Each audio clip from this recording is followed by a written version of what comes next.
Вітаю тых, хто далучаецца да этэру. Я бачу, што ўжо ёсць першая падабайка, першыя людзі. Давайте я сябе пакажу. Вось ён я. Вітаю, шаноўнае гаспадарства. Можете, ласка, патрымаць гэту трансляцыю секундачку. Падабайкай і калі вам не складана, пашырце спасылку, калі ласка, таму што гэта дапаможа мне ў тым, каб трансляцыю паболей людзей пабачылі.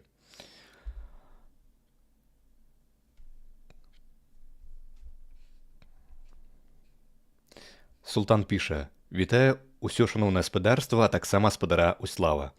Спадар Султан, я таксама вас вітаю».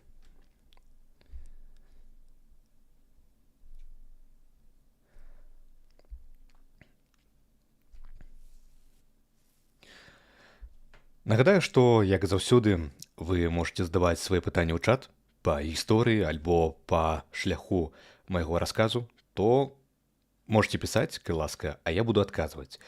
Калі я вам, допустим, на ваше пытанне не адказаў, то вельмі прашу яго дубляваць пазней, тому што я магу з першага разу не пабачыць, альбо калі нават за цэлы этэр я не адказаў на вашае пытанне, то я потым праглядаю усю трансляцыю ў запісе, і вашы пытанні я іх выпісваю.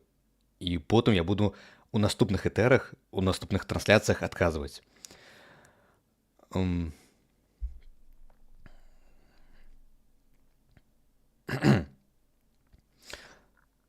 Добра, бачу, што людзі дадаюцца, гледачы. Супер, супер, давайте тады будзем пачынаць. Яшчэ раз нагадаю, калі ласка, патрымайце трансляцыю падабайкай, ціскайце падабайку, і калі вам не складана, пашырце спасылку на гэту трансляцыю ў чаты, знаёмым, сябрам, дзе толькі можаце. Я буду вам шчыра удзячны. Сёння давайте я аўтаматычна нешта пастаўлю на фон. Давайте я беру што-небудзь. Зараз я возьму здымак і вам уключу.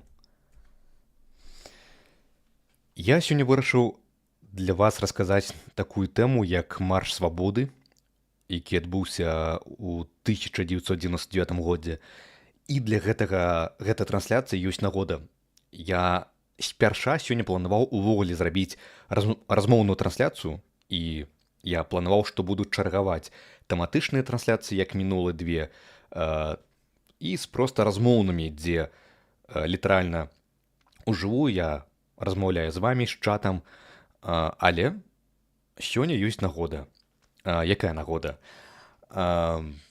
Пэўна, хтосьці з вас сёння бачыў на канале «Жыццё Маліна». Давайте я адкрыю вось гэтую размову спадара Мелказёрава са спадаром Артёмам з пазыўным «Грот». І спадар Артём сказаў такую рэч, што беларусы няздольныя да змагання, што нібыта сапраўдных беларусаў толькі 10 тысяч, а іншыя не беларусы. І гэты тэзіс, на мою думку, вельмі шкодны. Чаму? Вось давайте зараз па красці разбірацца. Галоўная тэма марш свабоды. Я сёння пра яго раскажу, але перад гэтым я хацеў бы да яго дабрацца па крысе, праз такую мадэль, якая разбівае гэты тэзіс. Давайте пачнем з таго, што беларусы усю сваю гісторыю, пачынаючы з полчыны польскага княства і сканчваючы цяперашнасцю, заўсёды змагаліся за сваю свабоду. Заўсёды змагаліся. Прыгадаем, тут можна браць любы перыяд, вось так проста хапаць і адразу выдаваць вось гэтае выдатнае змаганне за сваю свабоду. Напрыклад, я абажаю цытаваць такую прымаўку, якая гучыць як «паехаў як скіргайла з Полацка». Я абажаю гэты гістарычны эпізод, тады палачане, яны такім чынам, гэта прымаўка, яна гістарычная, яны пакаралі намесніка вялікага князя літоўскага. ну, уласна кажучы, з Кіргайлу. Што адбылося? Паводле тагачаснай традыцыі палачан, калі вялікі князь літоўскі прызначаў сваіх намеснікаў у Полацку, а Полацак доўгі перыяд быў досыць самастойным у складзе Вялікага княства літоўскага, то ён абавязкова мусіў прыняць праваслаўе. З Кіргайла ж ён на словах нібыта прыняў, але фактычна застаўся паганцам. Палачанам гэта не спадабалася. Яны, не боючыся таго факта, што гэта быў брат вялікага князя літоўскага, прывязалі з Кіргайлу да каня і пусцілі з горада такім чынам. Выдатны проста паказальны момант, які паказваў, што як беларусы палачане баранілі свае каштоўнасці, тое, што ім было важна. Зноўку, мы все з вамі ведаем магілёўскае паўстанне, калі магілёўцы выразалі шматтысячнае маскоўскі гарнізон і вызвалілі свой горад. За гэта атрымалі магдыбургскае права, і пасля гэтага Магілёў расквітнеў як горад. Можна браць любы такі момант. Зноўку нагадаю, што Магілёў перад гэтым доўгі час знаходзіўся пад маскоўскай акупацыяй, і магілёўцы паўсталі. Можам взяць перыяд бліжэй да нас. Гэта паўстанне Касцюшкі, паўстанне Каліноўскага, ну давайце Касцюшкі. У нас падчас паўстання Касцюшкі у нас быў выбітны дзеяч Якуб Ясінскі. Пра яго мала узгадваюць, таму што заўсёды ідзе акцэнт і пашана на Касцюшку, але нам важна асоба як Якуб Ясінскі. Гэта правадыр паўстання, якую узначаліў Касцюшка. Ясінскі яго узначаліў на нашай зямлі. Ось, на тэрыторыі былога Вялікага княства літоўскага. Хаця не, гэта яшчэ не было. Гэта Вялікае княства літоўскае яшчэ існавала. 1794 год. Ну вось так, гэта Ясінскі, ён узначаліў паўстанне на тэрыторыі Вялікага княства літоўскага. Далей, паўстанне Каліноўскага. Выбітны прыклад, калі каліноўцы, яны выдавалі брашуры, Каліноўскі пісаў мужыцкую праўду, выдаваў на Гарадзеншчыне і ўзняў паўстанне. Узначаліў паўстанне, дакладней, на нашай зямлі. Берам далей.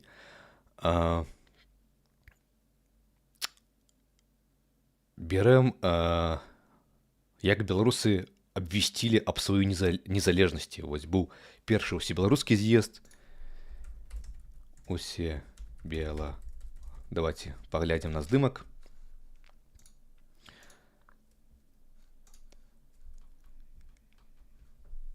То бок, гэта найпрадстаўнічы з'езд за ўсю гісторыю Беларусі і ўзорны ўвогуле для сусветнай гісторыі, калі дэлегаты з усёй этнічнай тэрыторыі рассялення беларусаў прыязджалі ў тым ліку са Смаленшчыны, Віленшчыны, Беласточчыны і ўсёй Беларусі. Дэлегаты, каб у выніку прыняць рашэнне, што нам патрэбна незалежнасць. І ўжо потым Рада БНР абвясціла незалежнасць, нягледзячы ні на што. І пачалі фармаваць свае баявыя атрады. Можна прыгадаць адразу, здаецца, это потым былі створаныя свае вайсковыя прадстаўніцтвы ў розных гарадах. Нас з вамі цікавіць Латвія. У Латвіі было прадстаўніцтва. Вось так выглядаў жаўнер. Вось гэта слуцкі жаўнер. Слуцкае паўстанне было пазней. Гэта езавітаў у вайсковай форме. І вось, калі ласка, паглядзіце на здымак. Беларускі асобны батальён. Гэта, калі не памыляюся, гэта у Літуве. Вось у Літуве з пагоняй такой прыгожай. І такі ж атрад быў у Латвіі. У Латвіі было адкрытае прадстаўніцтва, дзе набіралі беларускіх добраахвотнікаў, іх утрымлівалі. Прычым латышскі ўрад ён дапамагаў утрымліваць, ён вылучаў грошы. Вось адкуль былі грошы. Латышскі ўрад ён спрыяў, ён вылучаў грошы на падтрымку асобнага атраду БНР у Латвіі. У Літве быў свой атрад вайсковыя аддзяленні ў складзе польскай арміі, беларускія. Вось адзін з такіх атрадаў стаіць у Горадні, бачым, тут напісана Горадня, з пагоні, з беларускім сцягам і нашыя жаўнеры.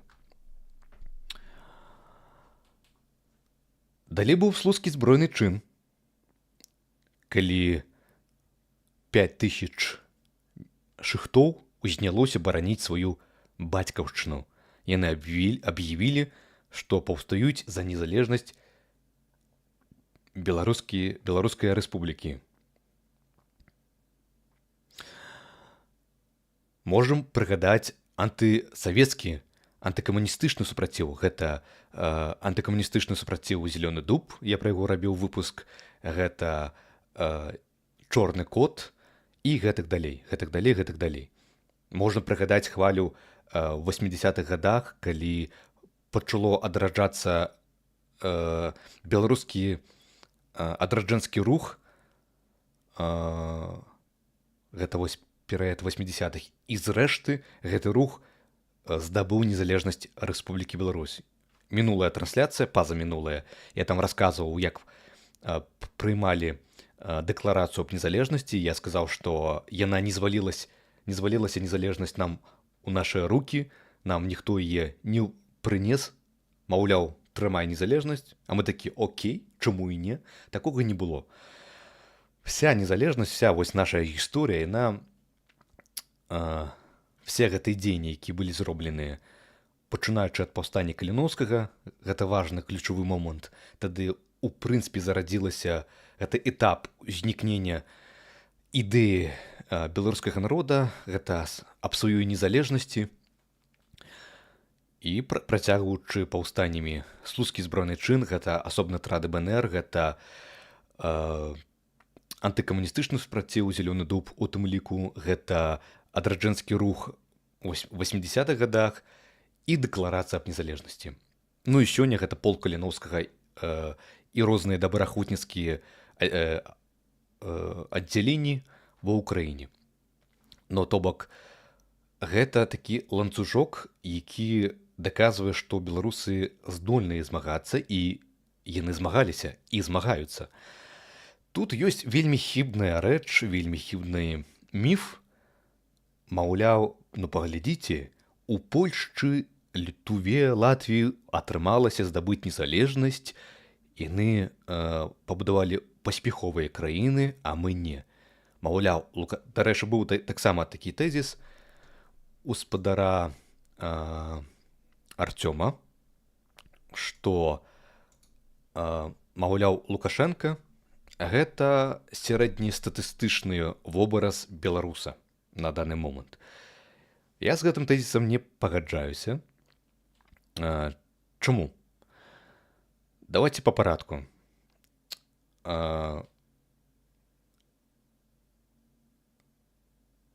Пэўна, узапраўды, тое, што... Давайце возьмем Польшчу. Тое, што Польшча незалежная, гэта вялікія высілкі, гэта вялікае змаганне польскага народа, гэта праўда.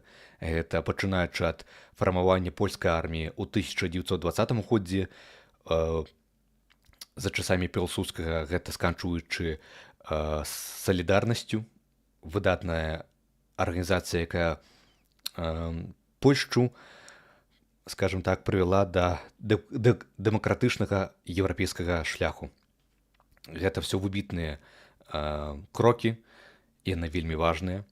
Но тут вельмі, скажем так, важна звярнуць увагу на такі чыннік, што без дадатковай дапамогі нічога не адбываецца. Што я маю на ўвазе? Слуцкі збройны чын, ось, уявіце, 5000 шыхтоў. Адкуль у іх узялася зброя? Давайте я адкрыю. Слуцкі збройны чын. Відарысы, давайте адкрыю. У іх была зброя, рыштунак і гэтак далей. Адкуль? 5000 людзей. Вядома, на ўсіх вінтовак, шабляў не хапала, гэта праўда. Але ўсё адно зброя была. Адкуль? Ну, бо польская дзяржава гэтую зброю вылучыла, яна праспансіравала. Але тут, давайте спынімся, тут не трэба адразу думаць, што ой, а гэта нейк, ведаеце, склізкая дарожка, насамрэч не. Тут все адбылося як мае быць, так яно і адбываецца. Паглядзім на польскую армію. Я для вас падрыхтаваў, давайте паглядзім. Польская армія. Як фармавалася польская армія за часамі Пілсудскага? Я для вас знайшоў, каб вось інфармацыя была праўдзівай, калі ласка, польская Вікіпедыя. Польская армія перад польска-савецкай вайной яна фармавалася. І што мы бачым? Давайте я знайду момант.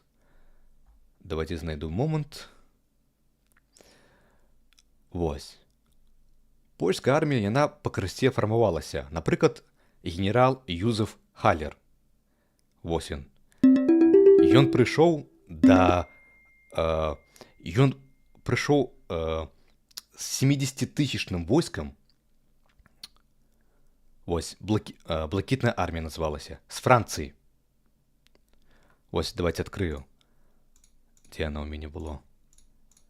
Армія польская во Францыі. Секундачку, выбачаюся.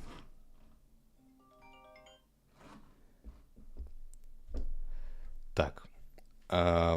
Польская армія во Францыі. То бок, Францыя, яна дапамагала, па-першае, вельмі важны момант. Яшчэ раз. Латвія, яна спансавала асобны атрад БНР у Латвіі і ўтрымлівала за свае сродкі. І гэта нармальна. І гэта нам вельмі пашанцавала. Польскую армію часткова фармавала Францыя. То бок яна давала ўзбраенне, і што самае важнае, яна легалізіравала знаходжанне польскай арміі, польскіх узброеных частак у самой Францыі. То бок, это вельмі ключовы момант. Нават прыгадаем паўстанне Каліноўскага, паўстанне Касцюшкі. Тагачасныя польскія часткі узброеныя рыхтавалі ў Італіі. Італія спрыяла гэтаму. Яна размяшчала, яна давала все, што патрэбнае. Яна навучала, яна давала ўзбраенне, яна давала вопратку, яна давала лекі, яна давала ежу, яна ўтрымлівала. І Францыя рабіла тое ж самае. То бок, французскі ўрад, ён дазволіў, вось тут можна знайсці, здаецца, дзе ж яна было? Як яна фармавалася? Дывізіі.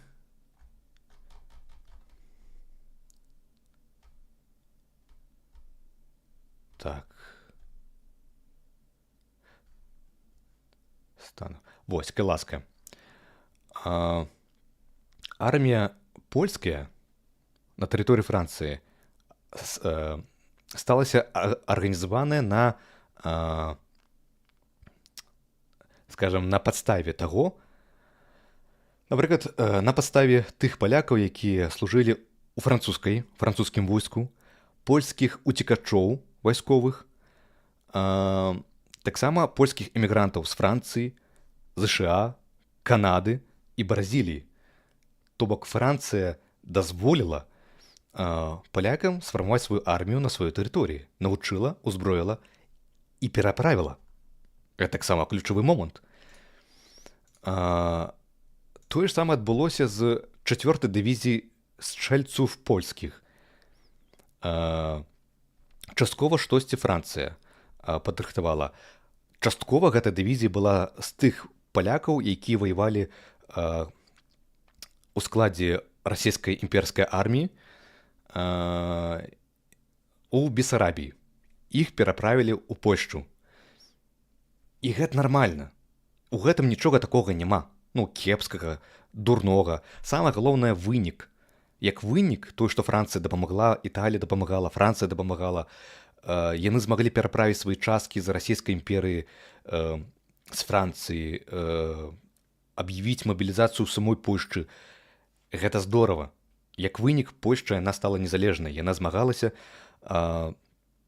і нават дала добры адпор у далейшым у нацысцкай Нямецчыне.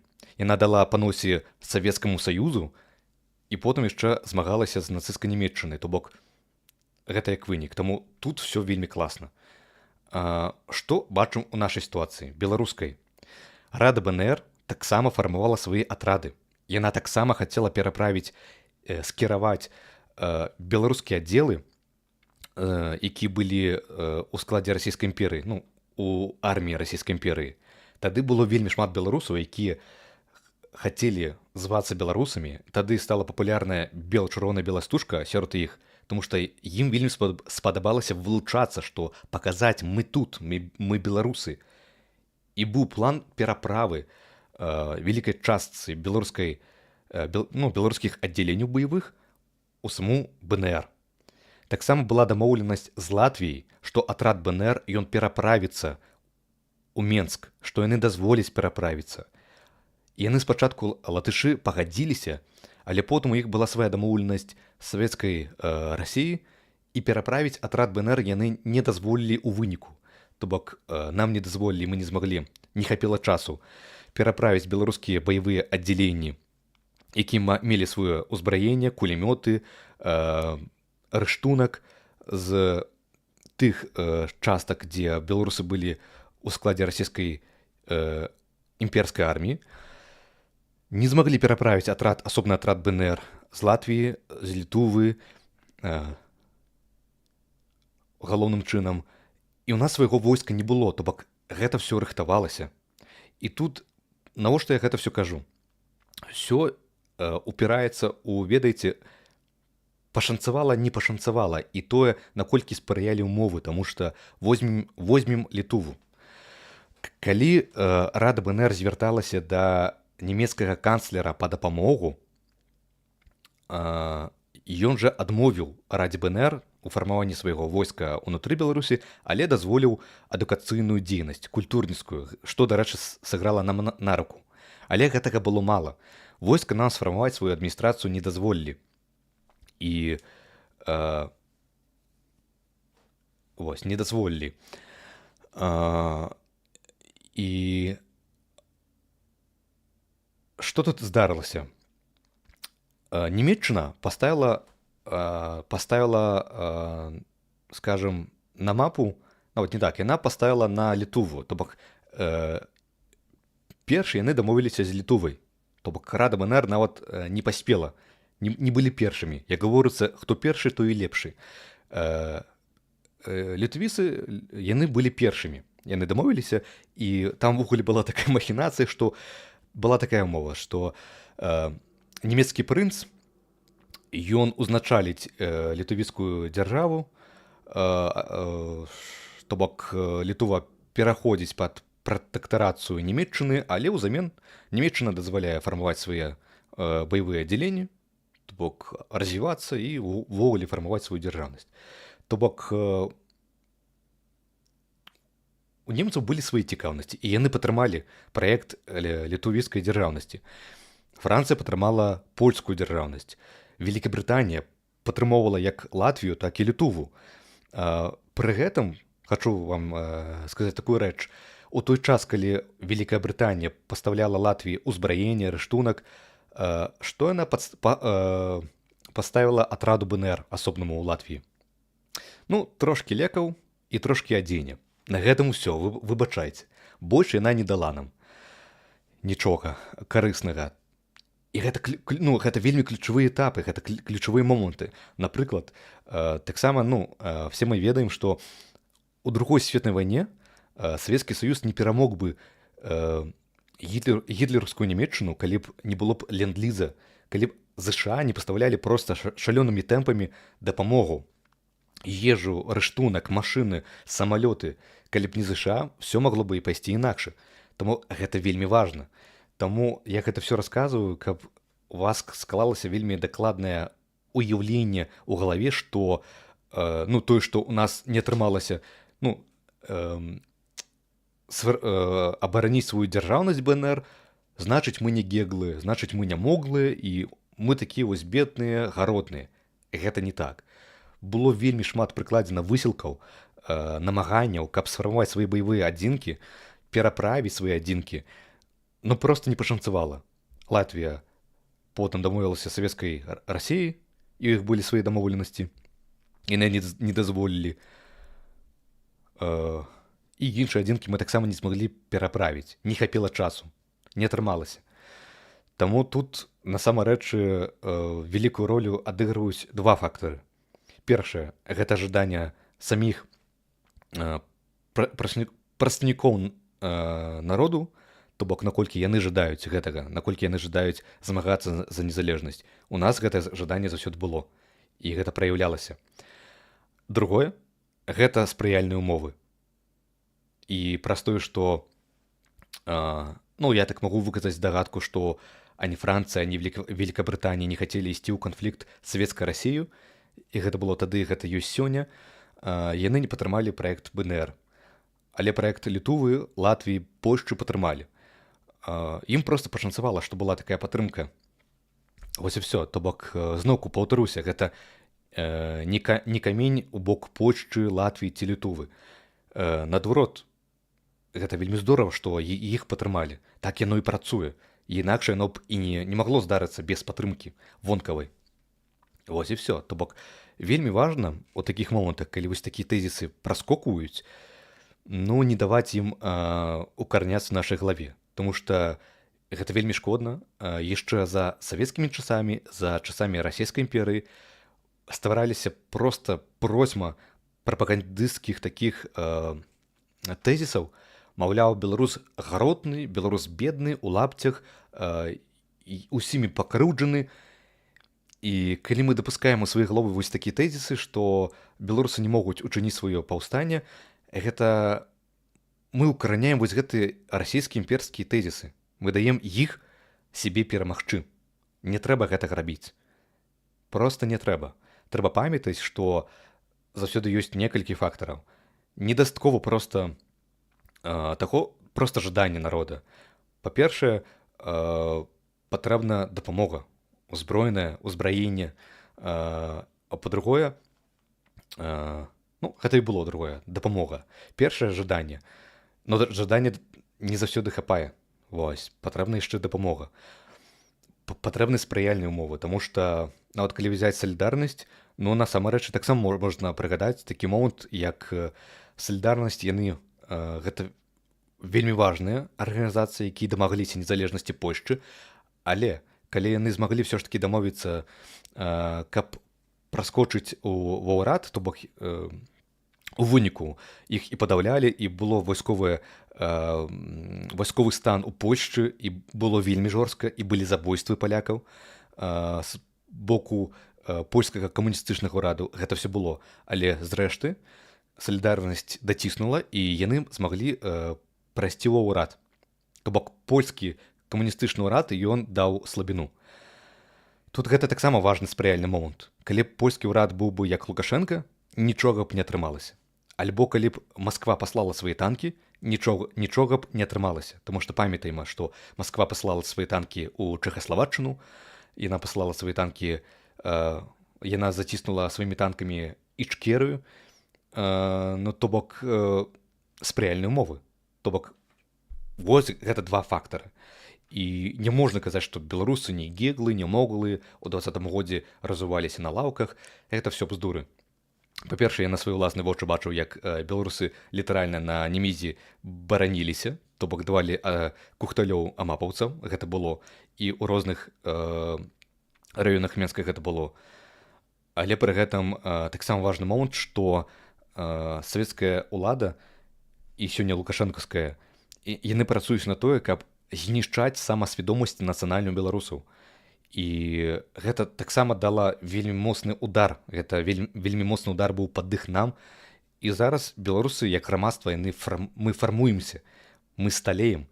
І 20-й год гэта этап, які быў этапам фармавання нас як грамадства. Это толькі адна з цаглінак фармавання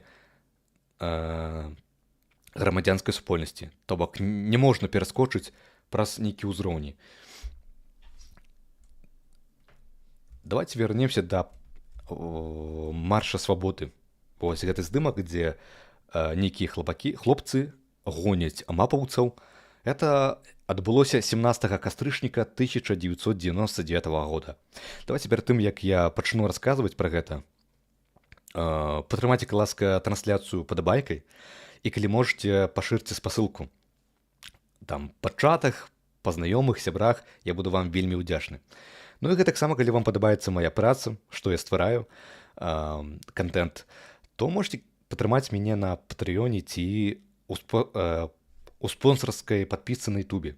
Дарэчы, тых, хто афармляе спонсарскую падпіску на Ютубе, у іх з'яўляюцца унікальныя смайлікі з пагоняй, беларускім сцягам, і там ёсць каліноўскі, калюмны. Я вырашыў гэта все стварыць, таму што гэта мне падалося класным. Вось такія смайлы я адправіў у чат, вось яны толькі ў спонсараў ёсць. Добра, давайте вернемся да марша. Марш свабоды. Цікавая гісторыя. Давайте я адкрыю. Нам патрэбна зараз мапа. Google мапа. Таму што так нам будзе прасцей. Можа быць, я нават пераключуся на такую, каб было яшчэ прасцей. І мы зараз з вамі адновім тыя падзеі. Дарэчы кажучы, лайфхак. Як зрабіць так, каб была беларуская лацінка? Вось бачыце, прыгожа як плошча Куба Коласа. Вуліца Чырвоная, на лацінцы. Назвы, канешне, не смачныя, але лацінка яна класная. Вось. Так, тут расійская транслітарацыя. Ну вось, праспект Незалежнасці, таксама паводле беларускай лацінцы. Як так зрабіць? Каб у вас з'явілася беларуская лацінка, вам патрэбна ў наладах, вось, language, пераключыць на ангельскую мову. Тады у вас з'явіцца лацінка. Я толькі ангельскую мову і выкарыстоўваю, калі адкрываю Google мапы, у тым ліку, калі ствараю контент, я выкарыстоўваю мапы паводле ангельскай мовы, таму што толькі там ёсць лацінка беларуская, калі я не памыляюсь. Добра, навошта я адкрыў мапы? 17 кастрычніка, як я і сказаў, 1999 годзе адбылася вельмі важная падзея. У Расіі, у Маскве, Ельцын, ён ужо быў хворы, ён ужо быў стары для кіравання Расіяй. Там пачаліся, дакладней не там, а тут, сярод лукашэнкаўцаў ішлі размовы, што, можа быць, прасунем Лукашэнку, ну, то бок аб'яднаем Беларусь і Расію, і Лукашэнка ўзначаліць вось такое хаўруснае некае такое ўтварэнне. Ну, беларусам гэта не спадабалася.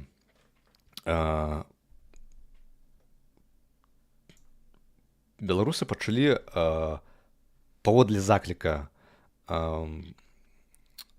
розных дзеячаў, калі я не памыляюся, гэта быў Вінцук-Вечорка, Статкевіч і іншыя, яны заклікалі беларусаў сабрацца на плошчы. Яны хацелі сабрацца на плошчы Куба Коласа і дайсці па праспекту Незалежнасці шляхам да плошчы Незалежнасці, вось сюды. Таму што тут ака знаходзіцца дом урада, яны хацелі грамадою дайсці сюды. Мінскі гарадскі выканаўчы камітэт не дазволіў гэтага зрабіць, а адправіў усіх дружна збірацца на Бангалоры. Бангалор у нас, здаецца, тут, з такой падчварнай назвай «Парк дружбы народаў». Это маецца на ўвазе народаў паміж Беларусю і Расіяй. Вось Бангалор знаходзіцца тутака. Давайте напишу. Плошча Бангалор. О, сама плошча. Дарэчы, цікавінка. Чему он называется Бангалор? Оказывается, город Бангалор официально является городом побратимам Менску. Вядома, самі бангалорцы гэтага не ведаюць, жыхары Бангалора, як і мінчукі таксама не ведаюць. Ну, такі факт існуе. Добра. Дазволілі сабрацца тут. Што зрабілі беларусы? Яны пачалі збірацца і там, і там. Тут, на плошчы Якуба Коласа, ўтварылася грамада. І там утварылася. Яны незалежна адзін ад аднаго пашлі ў бок дома ўрада. У бок дома ўрада. Гэта адбывалася такім чынам. Так, давайте знайду здымкі. Вось. Дзе ў нас быў Бангалор? Вось. Бангалор, вось плошча Бангалора. Я нават спачатку не пазнаў паводле гэтага здымку, што гэта Бангалор, але Макдональдс ён заўсёды выдае. Я ведаю яго паводле Макдональдса. Это забаўна, але...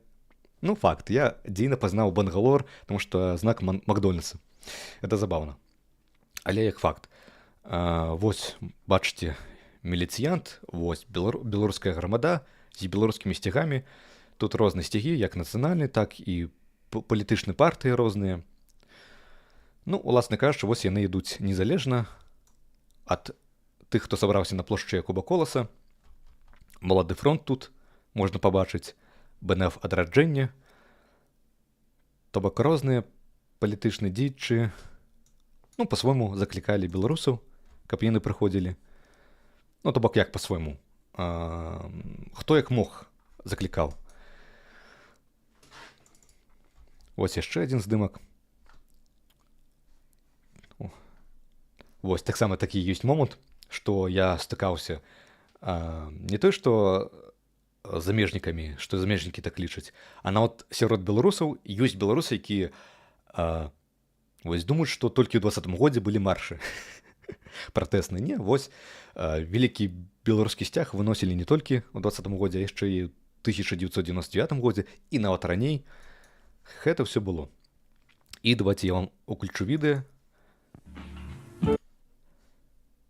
Ось ёсць нават відэа Марш свабоды. Вось як, ну, выбачайце яно у кепскай якасці. Але,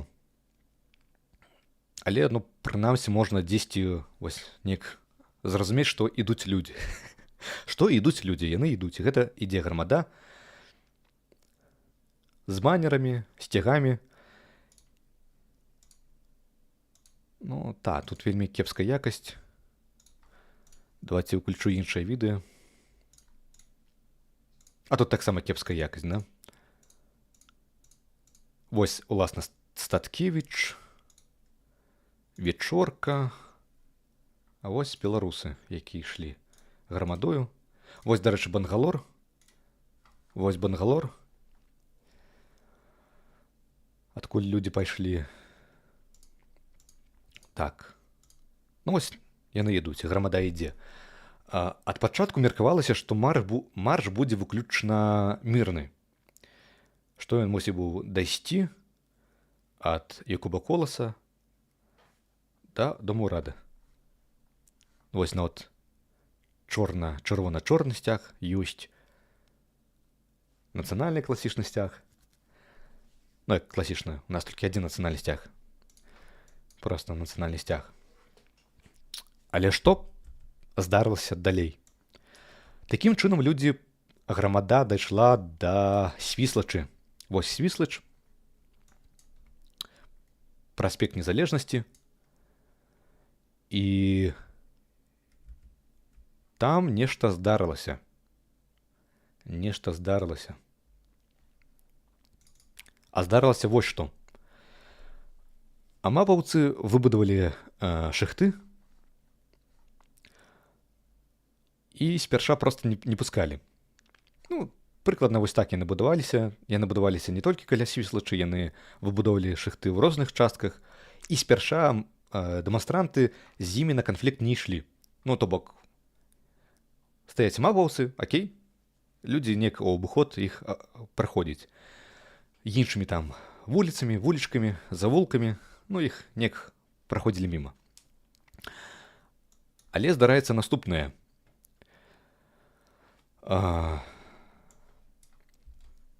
Там, дзе галоўны цырк знаходзіцца ў Менску, менскі цырк, там у дварах пахаваліся амапаўцы, сілавікі, то бок не толькі каля свіслачы былі шыхты, але і амапаўцы. Там проста процьма іх. Вось яшчэ адзін здымак, дзе моладзь ідзе шыхтом на амапаўцаў. Ну, гэта было пазней. Амапаўцы, яны, скажам так, пачалі тузаць людзей, то бок все ішло да пэўнага моманту.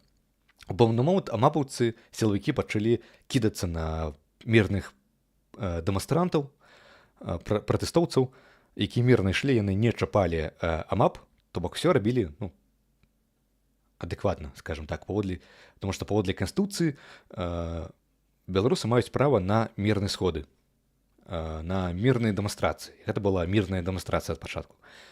Амапаўцы пачалі тузаць, пачалі пхаць, біць, і ну, адпаведна, у грамадзе гэта не спадабалася людзям. Яны пачалі біць у адказ. Вось ёсць знакаміты здымак, як нейкі хлопец, я не ведаю, хто гэта, гоніцца за амапаўцам. Вось, ён уцікае. Вось такая карціна. Вось яшчэ адзін знакаміты здымак. Вось гэта цітушка, таксама сілавік, які пачаў правакаваць, кідацца на пратэстоўцаў, і знакаміты Міраслаў Лазоўскі, стваральнік Белага легіёна, ваяр палка Каліноўскага, які, на жаль, загінуў у Бахмуце. Ён даў проста у твар з кулака цітушцы, то бок пашоў замес. Вось яшчэ. То бок кідалі ў іх рознымі палкамі, пачалі атакаваць, кідалі каменнем, цэглай, ну, все, што знаходзілі, то і кідалі. То бок проста гналі прэч.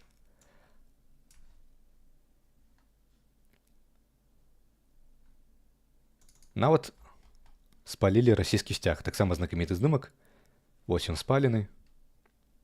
Это вось у знак пратэста, што не дамо Расіі паглынуць Беларусь. Вось яшчэ здымак, не ведаю, што спадар робіць. Альбо ён проста стаіць, альбо б'е. Ну, тут незразумела. Пэўна, вось жанчына, яна спрабуе неяк пераканаць амапаўцаў. Ну, гэта ніколі так не працуе. Як ні круці. Ну, вось мітусня. Вось бачыце, то бок. Хлопцы пачынаюць гнаць амапаўцаў, тузаць іх у адказ. Таму што людзям гэта не спадабалася.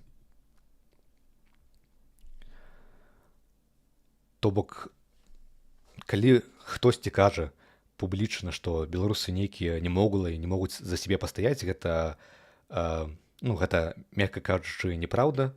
Група кажучы, гэта бязглудзіца, таму што вось рэальны прыклад 17 кастрычніка 1999 года. Гэта все было без тэлефонаў, без інтэрнэта, без ютубераў, ну, без блогераў, без тыктока. Ніхто, ну, то бок, не было такой масавай інфармацыі ў руках людзей, то бок тэлефона, каб ты вось залез у тэлефон і прачытаў. Беларусы самі ішлі змагацца за сваю незалежнасць. І тое, што ў 2020 годзе не адбылося тое ж самае, гэта заканамерна. І тут варта разумець, што гайкі Лукашенка закручваў пастаянна, увесь часна і вельмі жорстка. То бок пачаліся, тут, ведаеце, нават я хацеў сказаць, пачаліся пераследы, но гэта зразумела, тут вельмі ёсць знакавая ключавая рэч. Што ўвогуле, вось такое пытанне да вас, шаноўны чат, шаноўныя гледачы, што патрэбна для таго, каб учыніць паўстанне, рэвалюцыю ці дзяржаўны пераворот? Вось проста пытанне, што патрэбна, каб узняць людзей, бараніць сваю волю, незалежнасць?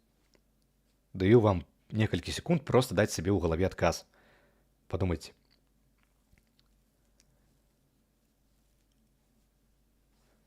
Ну вось, я думаю, вы уже паразважалі, пацямілі, што патрэбна для таго, каб узняць паўстанне.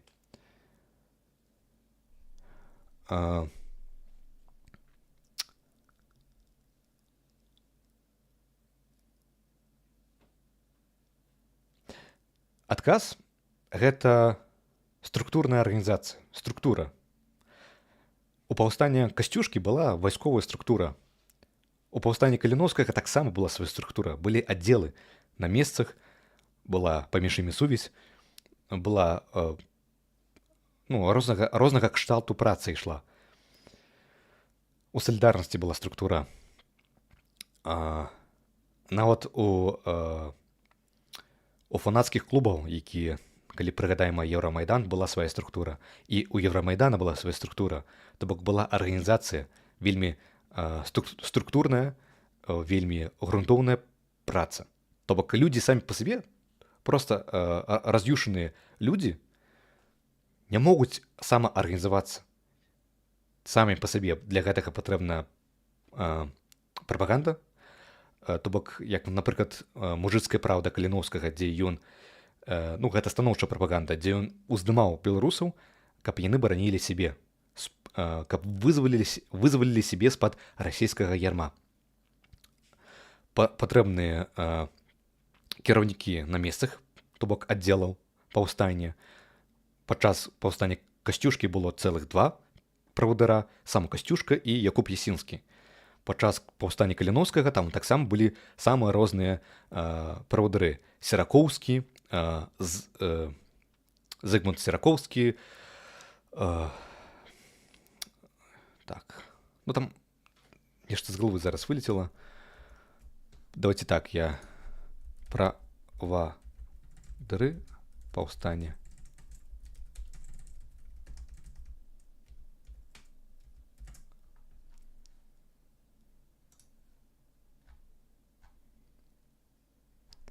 Так. А я так нават, слухайце, правадыроў пазабываў. Так бывае. Я, ведаеце, некая такая інфармацыя, якую заўсёды трымаў у галаве, вось так вылетае, ажно сорамна становіцца. У Рублеўскі быў і так далей. То бок былі правадыры. І не проста правадыры, а людзі падрыхтаваныя, людзі вайсковыя. Серакоўскі быў вайсковым, ён да гэтага служыў у арміі, у войску, ён быў вайсковым, і ён прымаў удзел у баявых дзеяннях. То бок такія людзі патрэбныя, якія будуць за сабой весці гэтыя атрады людзей. То бок, без гэтага не бывае. Патрэбна структура, патрэбна арганізацыя. То бок людзі самі па сабе, то бок проста калі яны абураныя, ніколі нічога не здараецца. Таму што калі гэта пакінуць так, як ёсць, вы проста пусціце на самацёк. Таму насамрэчы, на мою ўласную думку, то, што адбылося ў 2020 годзе, гэта яшчэ вельмі крута было, таму што людзі самі без арганізацыі там выйшлі ў Менску, я быў на тых маршах, там 300 000 выйшла. Но вядома, што такую масу, вось таксама многія абураюцца, як так, 300 000 выйшла і не зрынулі, не пашлі, не зрынулі Лукашэнку. Таму што вось адказ. Патрэбна канкрэтная арганізацыя, каб было пастаўлена мэта. Канкрэтная мэта. Што мы робім? Мы збіраемся, мы штосьці робім, мы не ведаем, партызанім, што мы робім? Людзі не ведалі. Напрыклад, я таксама не разумеў, што адбываецца. Там заклікалі пайсці на Немігу. А што далей? То бок, вось я прыйшоў на Немігу, а што далей? Окей, прайшоў марш, а што далей? Незразумела. Людзі таксама не разумелі, тому што самі людзі самі па сабе ніколі не будуць разумець, там нікому не стрэльне ў галаву. Ой, прикольна, я выйшаў на марш, а пайду-ка там заб'ю амапаўца, там не ведаю, там палкай. Такога не бывае. То бок бывае, вось як здарылася ў 99-м годзе, як рэакцыя. І такая рэакцыя была таксама ў 2020 годзе. Я на ўласныя вочы бачыў, як беларусы адбівалі сваіх. Ёсць відэа. Я таксама рабіў выпускі пра паўстанне беларусаў. Я там уставляў відэа, як на Немізе, калі схапілі беларуса, там просто беларускія мужчыны грамадою рынуліся, рванулі на амапаўцаў, і там просто такое відэа, такое сакавітае. Пінск, як проста палкамі взялі, і то такое, ну, і палкамі білі амапаўцаў. Но такое бывае толькі тады, калі людзі рэальна раз'юшаныя, то бок на іх напалі, і яны б'юць у адказ. Это адна з такіх рэакцыяў. Таму што рэакцыі бываюць у людзей розныя. То бок у людзей розныя базавыя рэакцыі. Гэта калі ёсць небяспека, гэта біць, гэта бегчы, альбо проста спыніцца на месцы і стаяць. Хтосьці б'е, хтосьці бяжыць, хтосьці стаіць на месцы. Ну, то бок, ось. І гэта все я вам расказваю, што насамрэч, што не робіцца ў нас, то робіцца недарэмна. І я веру, што беларусы годныя людзі, якія могуць за сябе пастаяць, ну, пакуль што нам проста не шанцуе. Але пры гэтым жаданне за сябе пастаяць ёсць. Ёсць, яна нікуды не знікае. І вось у чаце спадар Султан піша, што праблема ў тым, што зараз знайсці лідара вельмі складана. Ну, гэта таксама упіраецца ў тое, што Лукашенко, ну, у гэтым плане знішчэння беларускай грамадкасці недурны чалавек. Ён знішчаў ўсё дашчэнту. То бок, пасля 20-го года ён жа не пачаў проста бездумна всіх хапаць і садзіць. Ён знішчыў культурніцкія арганізацыі, якія... Там, дарэчы, была школа, таварыства беларускай школы, а школа гэта ўвогуле сэрца народа, то бок школа выхоўвае людзей, выхоўвае у тым ліку патрыятычных людзей, пранацыянальных, гэта вся школа. Сотні арганізацый былі знішчаны. Многія медыа-блогеры былі таксама альбо за мяжу выбітыя, альбо пасаджаныя. То бок, нават калі взяць, ну вось, прыгадаем Еўрамайдан, адзін з касцякоў Еўрамайдана гэта былі футбольныя фанаты. У Беларусі футбольных фанатаў прэсавалі проста мама не гаруй. Іх проста знішчалі. Таму вельмі, скажам, планамерна і структурна знішчалі любую самаарганізацыю беларусаў. То бок, гэта культурныя арганізацыі, гэта розныя таварыствы, гэта розныя рухі. Гэта все знішчалася, тому што без гэтага, ну, без гэтых рухаў нічога не адбудзецца. Напрыклад, Міраслаў Лазоўскі, ён у 90-х гадах спрабаваў зрабіць, скажам, узброеную беларускую нават не ахову. Ён стварыў белы легіён, які займаўся падрыхтоўкай моладзі, і вось гэтыя хлопцы, яны абаранялі людзей на мітынгах пазней. То бок так яно працуе, то бок такіх людзей трэба ствараць, каб была структура. Вось белы легіён такой структуры быў.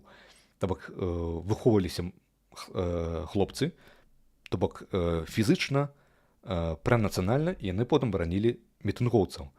І гэта все потым знішчалася. То бок, ну, і ў тым ліку я вось гэта все вам расказваю, каб таму што вельмі важна нам, беларусам, свой нацыянальны гонар бараніць, тому што не даваць розным людзям неяк забруджваць наша імя. Таму што калі мы гэта будзем даваць, то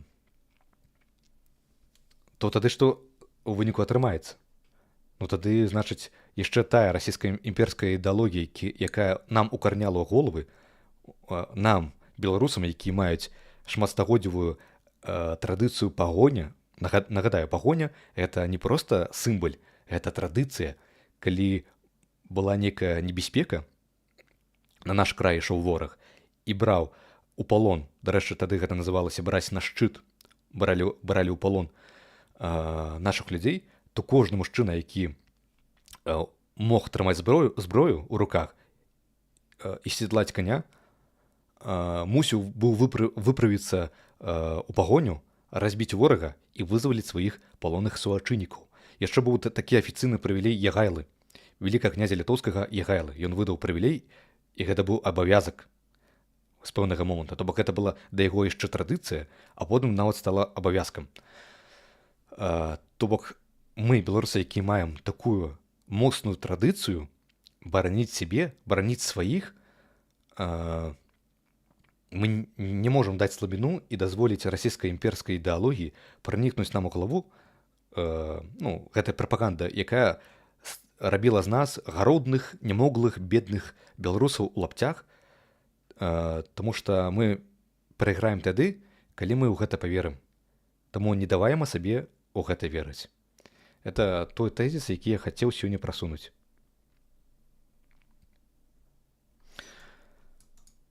Это, ведаеце, гэта такі кароткі экскурс. Быў зараз пра марш 99-го года, там насамрэч можна вельмі шмат чаго расказваць. У выніку па розных падліках было 50, ад 40 да 50 амапаўцаў былі пабітыя ў шпіталях, то бок атрымалі траўмы, але потым лукашэнскі рэжым людзей проста закатаў у асфальт. Гэта было вельмі жорстка. Ён проста закатаў людзей у асфальт. То бок пачаліся катаванні, то бок все гэтыя катаванні, які мы ведаем сёння вось пасля 20-го года, яны не ўзніклі пасля 20-го года. Гэта все было яшчэ тады. І праваабарончая арганізацыя «Вясна» вось адтуль і паўстала. У 96-м годзе была так званая гарачая вясна, калі беларусы, дарэчы, давайте яшчэ такі здымак я вам адкрыю. Гэта тэматычна падыходзіць.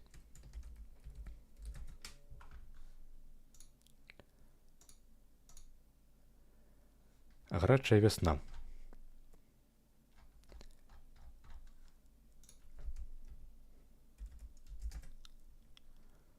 Так, дзе той класны здымак быў?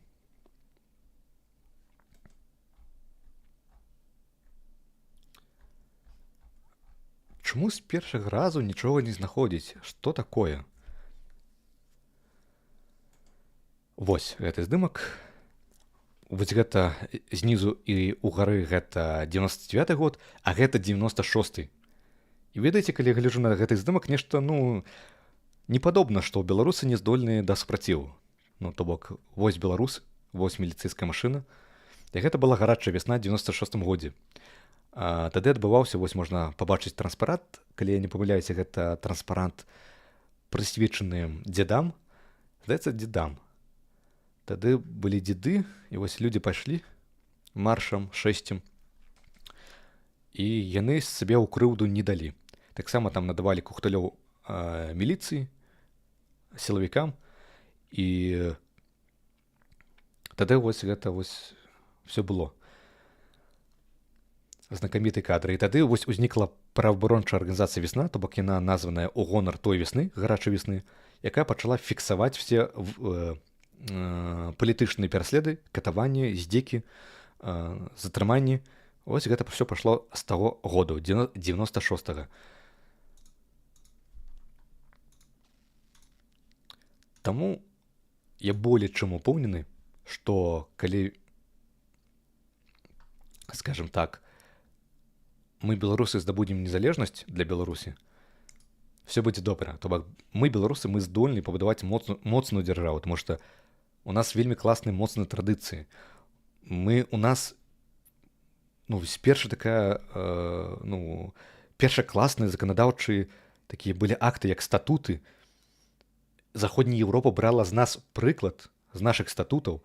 Леў Сапега казаў, што правая дзяржава мусіць жыць па законе, то бок у нас мусіць панаваць закон, і адэкватны закон, таму што мы спадкаемцы статутаў, мы спадкаемцы Вялікага княства Літоўскага, мы спадкаемцы тых традыцыяў, якія баранілі і захоўвалі тагачасныя нашы продкі, якія зваліся ліцвінамі.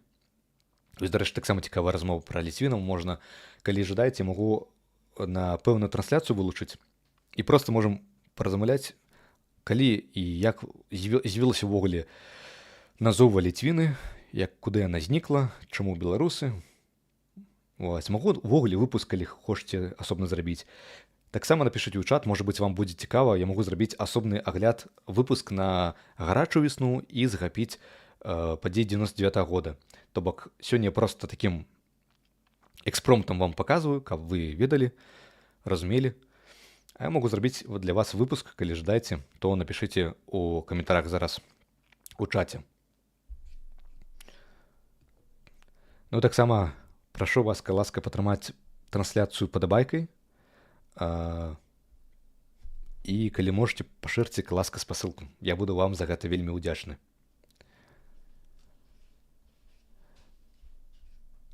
Так, давайте зараз трошки вылучу увагу для вас, для чата.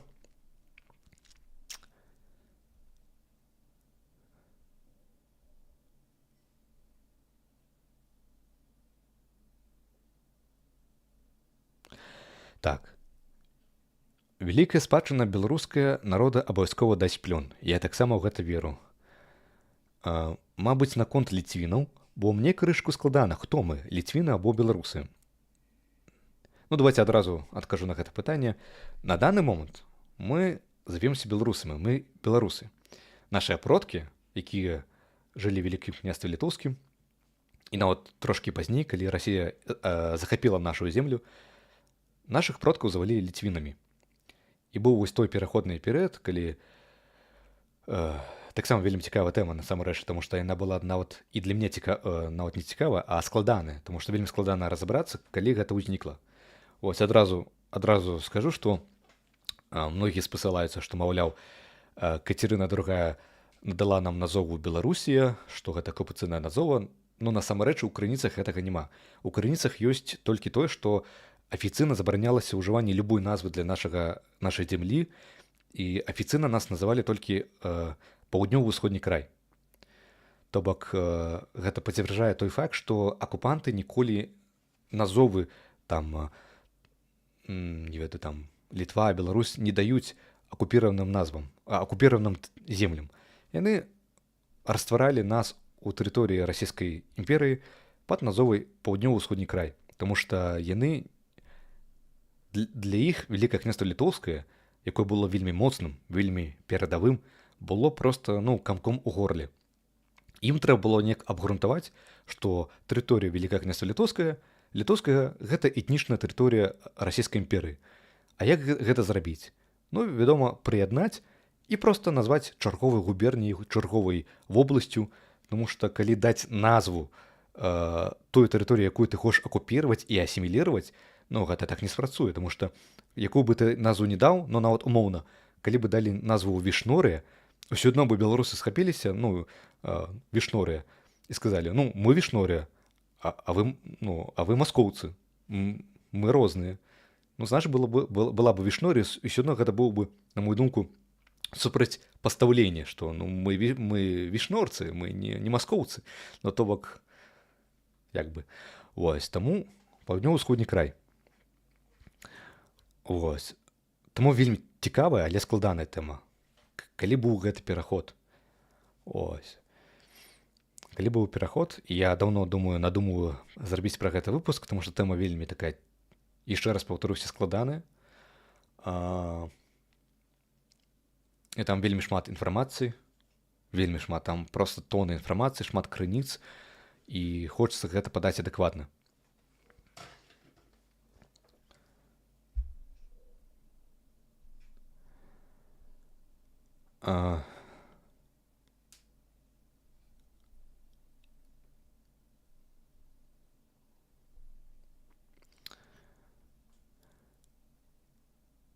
Дзякую за адказ. Тады, значыць, літувісы гэта продкі жамойтаў? Не зусім так. Жамойты гэта толькі частка літувіскага народа. Літувісы гэта літувісы. То бок гэта яны ўжо ёсць. Гэта балты. Гэта балцкі народ. Вось. Якія там былі ў іх саманазовы, акрамя жамойць, таксама трэба пашукаць інфармацыю, пакапацца. Ось. Жамойты гэта толькі частка іх. Вось. Там трэба капаць, там розныя назвы у іх таксама ёсць. Это не толькі жамойць, это розныя.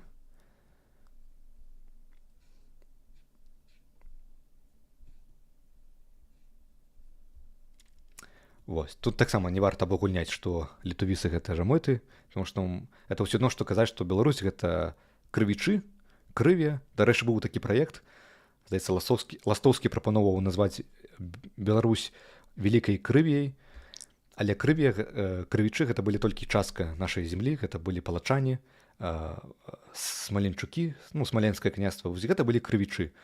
Ось. Але не вся наша земля, гэта былі крывічы. То бок былі радзімічы, былі дрыгавічы. тут тая же гісторыя. Там былі розныя племёны. Ось, жамойты гэта толькі адно з балцкіх племён у складзе Літовы.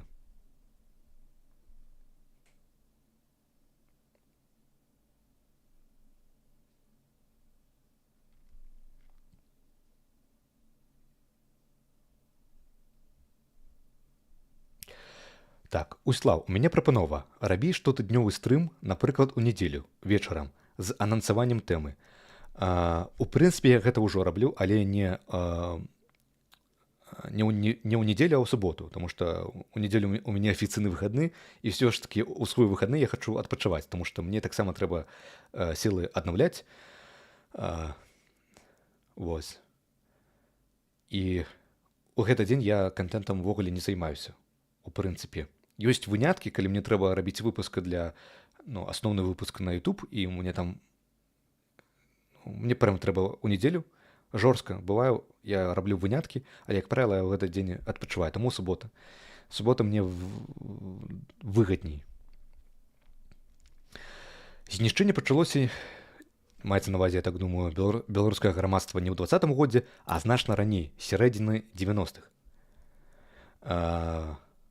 Гэта праўда, я рабіў таксама відэа пра незалежнасць Беларусі 91 годзе па 95 год, здаецца, 96 я захапіў.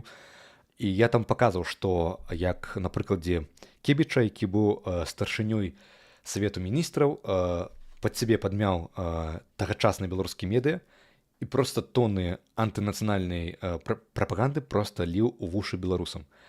Ось. Варта памятаць, што прапаганда гэта самы злы вораг, тому што калі насамрэч, ось чыя прапаганда гучней, нацыянальная ці антынацыянальная, той перамагае. Ну так яно працуе, тому што не было б, калі б гэта не працавала, не было бы мужыцкай праўды Каліноўскага, не было бы нашай Нівы, якая паўстала ў пачатку 20-го стагоддзя, і разам з ёй іншых беларускіх газет, якія займаліся нацыянальнай прапагандай. Гэтага ўсяго не было, таму што гэта важна.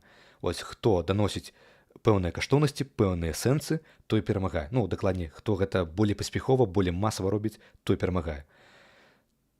Таму вельмі важна рабіць вось у тым ліку інфармацыйную працу, даносіць праўду, даносіць пра нацыянальныя каштоўнасці, пра нацыянальныя пазіцыі, таму што без гэтага будуць перамагаць тыя, хто супраць гэтага. Ось, дарэчы, шкада, што не скінуў сабе на камп'ютар скрын. Вось яшчэ адзін прыклад антынацыянальнай прапаганды. У тыктоку я натыкнуўся на такога гаспадара, які сядзіць, як правіла, у вышыванцы, размаўляе ў беларускай мове, але кажа зусім антынацыянальныя рэчы. То бок ён за Лукашэнку, за Расею, і там за вайну ва ўкраіне на боку Расіі, ён сядзіць такі у вышыванцы і размаўляе па-беларуску. І вось гэта яскравы прыклад, як працуе антынацыянальная прапаганда. То бок, калі вось чалавек такі, вось такі кадр выходзіць падчас трансляцыі ў TikTok, напрыклад, і людзі, там, напрыклад, моладзь там, ці дзеці гэта ўключаюць і слухаюць, і бачыць, што ага, ён у вышыванцы, ён размаўляе па-беларуску, ён такой кажа, можа быць, гэта праўда. Ну, то бок, ведаеце, гэта адбываецца не таму, што людзі дурныя, там, неразумныя, ну, таму што гэта проста ўласцівасць працы нашага мозгу. Наш мозг, ён яму ўласціва чапляцца, па-першае, тое, што яму зразумела ўжо, то бок з тым, што ён згодны ўнутры, а па-другое, не рабіць праверку інфармацыі, таму што калі праверяць всю інфармацыю, якая даносіцца вакол нас, можна з глузду з'ехаць. Ніколі не хопіць на гэта часу. І крытычнае мысленне, яго таксама трэба развіваць, то бок задаваць сабе заўсёды пытанне. Калі відоўца трансляцыі кажа некую інфармацыю, трэба заўсёды задаваць сабе пытанне. А ці праўду ён кажа? Ну, ці ўзапраўды яно так?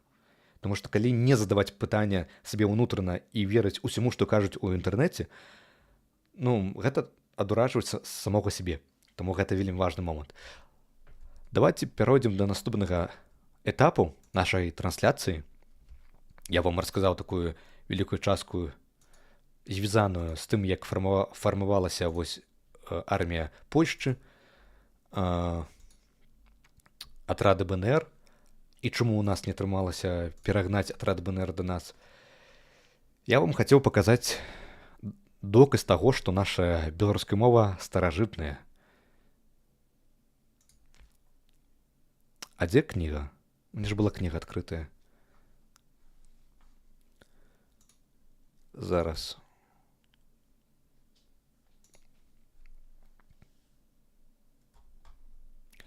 Трэба знайсці. Здаецца, кніга закрылася. А куды яна падзелася?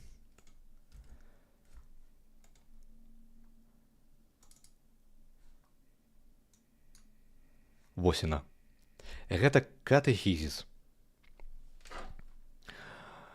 Ёсць такі, ведаеце, таксама яшчэ адна прапаганда, што нібыта беларуская мова, яна стварылася ў 20-м годзе, у пачатку 20-го стагоддзя, што да гэтага этапу беларускай мовы не існавала, нібыта, вось ці раз, вось табе і прывітанне. Ну вось, гэта все вельмі лёгка знепраўджваецца тым фактам, што ёсць катэхізіс, які датуецца з 16 стагоддзем. То бок, калі быць дакладным, ён быў выдадзены ў 1529 годзе, здаецца, калі не памыляюся. Так. Я пераблытаў. У Несвіжы ён быў выдадзены ў 1562 годзе. Не 26-м, 62 годзе. Яго выдаў Сымон Будны. І зараз я вам дакажу, чаму катэхізіс – гэта выдатны прыклад доказу старажытнасці беларускай мовы.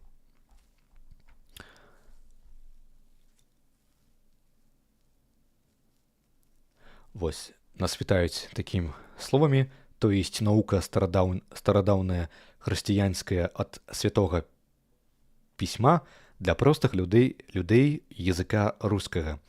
В пытаннях і адказах сабрана.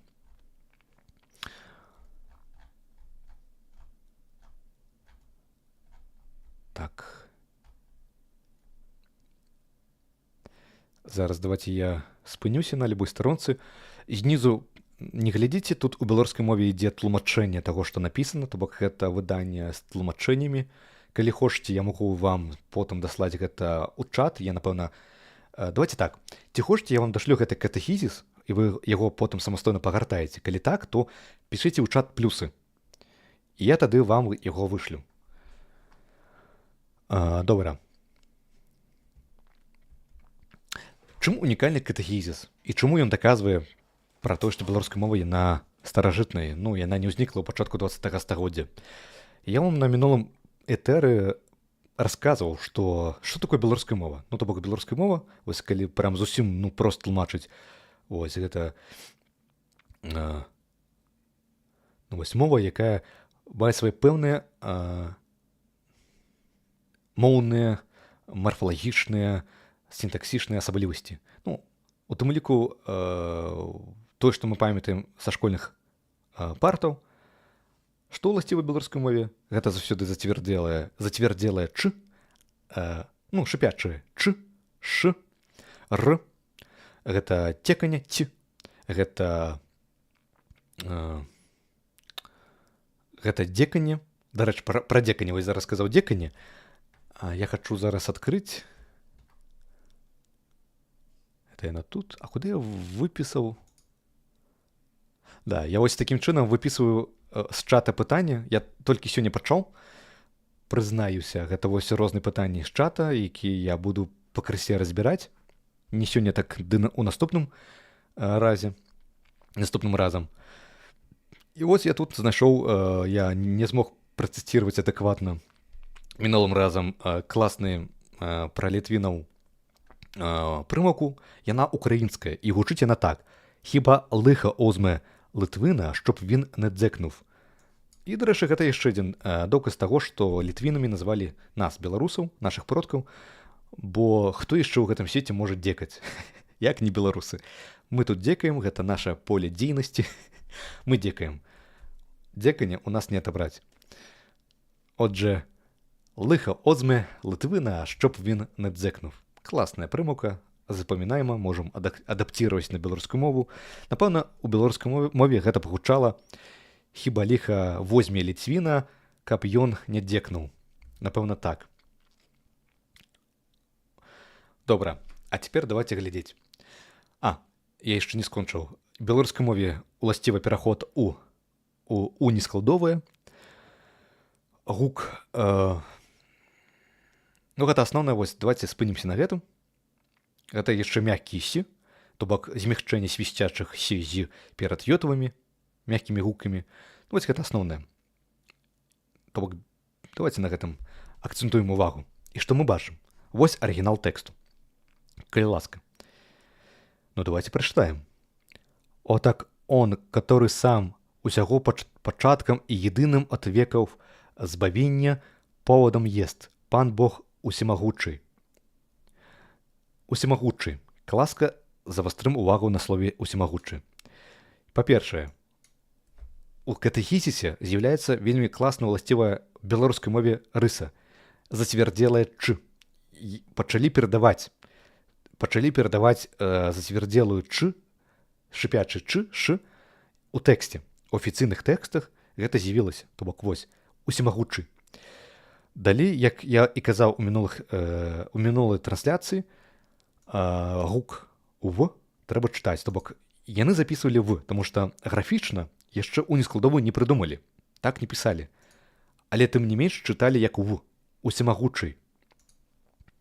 Это запамінаемо.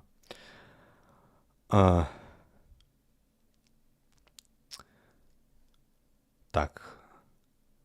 Вось яшчэ адно. Удзячнымі. Святое удзячнымі. Таксама у нескладовае, гук удзячнымі. Далей. Здаецца. Вось, сэрцы. Таксама цы. Далей давайте дзесьці я бачу вышэй. Яшчэ вельмі уласцівы беларускай мове рэч. Зараз, ці ж яна была? Нясуць, класка, таксама уласцівая беларускай мове рыса літаратурнай. Нясуць, жывуць, бяруць. То бок не нясуць, не жывуць, не бяруць, а нясуць. Змягчэнне, цеканне. У катэхізісе гэта з'явілася перадача. Нагадаю, гэта вось 1562 год. Далей мы ідзем. Зараз давайте я прабягуся вачыма.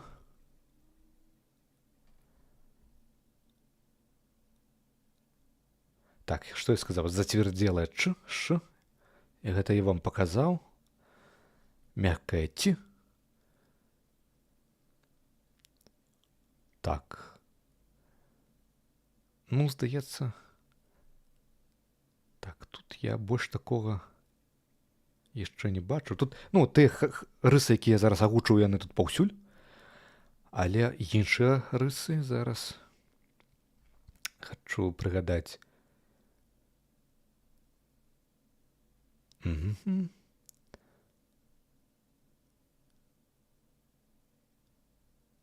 Ладно, может быть, потым на наступных сторонках я погляджу, і мы з вами разберем далей. Добра, далей.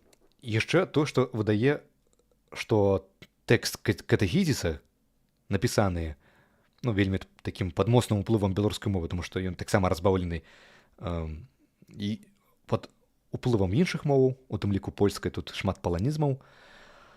Але, напрыклад, слова жаднага, гэта, паланізм. Але, калі не памыляюся. Может быть, я памыляюся. Мне здаецца, гэта паланізм.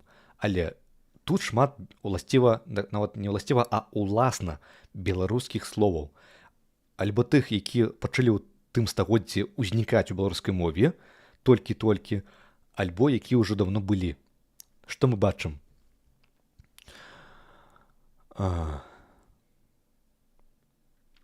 Слово «рачыць», «не рачыў». Забытае такое старадаўняе слово, як, допустим, чало, лоб, таксама забытае. Слова рачыць, гэта беларускае слова. Збавіце, спачатку, абяцанае. Ну, то бок ёсць агульныя славянскі, там, часоў, але калі браць беларускі, вось учыніце, рачыл. Ось. Тому што, ну, астатнія словы, яны агульна такія, ну, у іншых ёсць славянскіх мовах. Ось. Выпаўненую, я так магу меркаваць, што гэта больш уплыў царкоўнаславянскай, калі не памыляюся. Так.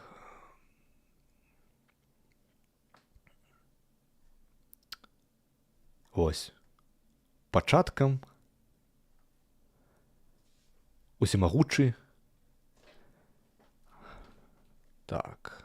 Удзячнымі. Ось. Як таксама напісана згодна, ну, уласціва беларускай мове сэрцы. Класна, мне падабаецца іх вучыць.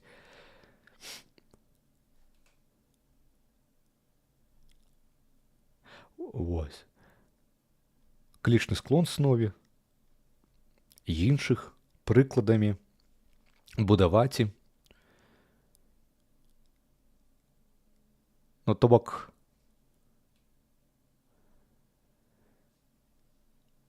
вось у чаце пішуць, што ён быццам бы складзены з сучасных беларускай, украінскай, польскай і расійскай моў.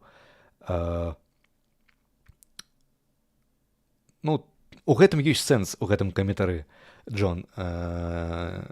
То бок, напраўду, тут ёсць уплыў царкоўнаславянскай, польскай мовы, але і беларускай. То бок, тут вялікі ўплыў беларускай мовы. Беларуская мова нарэшце, дакладней, нават не нарэшце, то бок, ёсць і іншыя прыклады беларускага пісьменства, але гэта вось упершыню вось у такіх тэкстах, як катэхізіс, пачалі праскокваць перадача гукаў уласціва беларускай мове, таму што калі прыгадаць статуты, там больш, ну, не ведаю, бралі ўзору з царкоўнаславянскай, то бок гукі так не перадавалі, хаця трэба чытаць згодна з беларускай мовай, з беларускім маўленнем.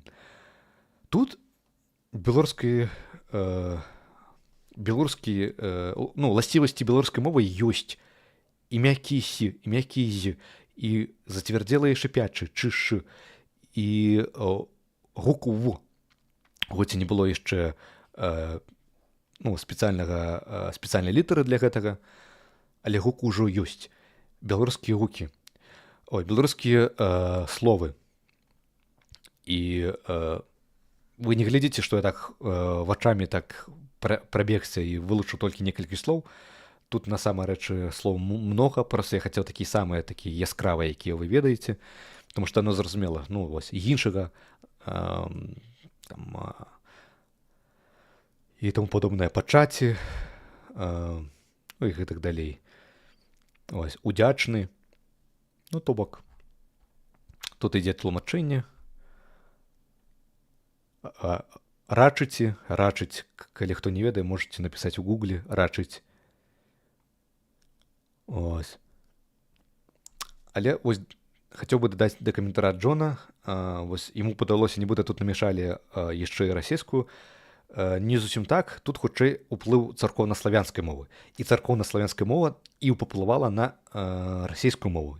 То бок, калі паглядзець, якая была расійская мова раней, маскоўская мова, яна зусім не падобная на сучасную расійскую мову. Сённяшняя расійская мова, яна, ну, моцна, скажам, дэфармаваная пад уплывам царкоўнаславянскай мовы і хутчэй вось бярэ вытокі адтуль.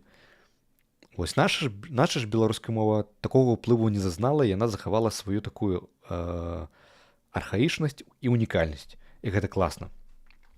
І мы без пытанняў, мы, беларусы, можам чытаць вось катэхізіс, статуты і нават яшчэ болей старажытныя летапісы, і нам не будзе гэта складаць якой-небудзь праблемы.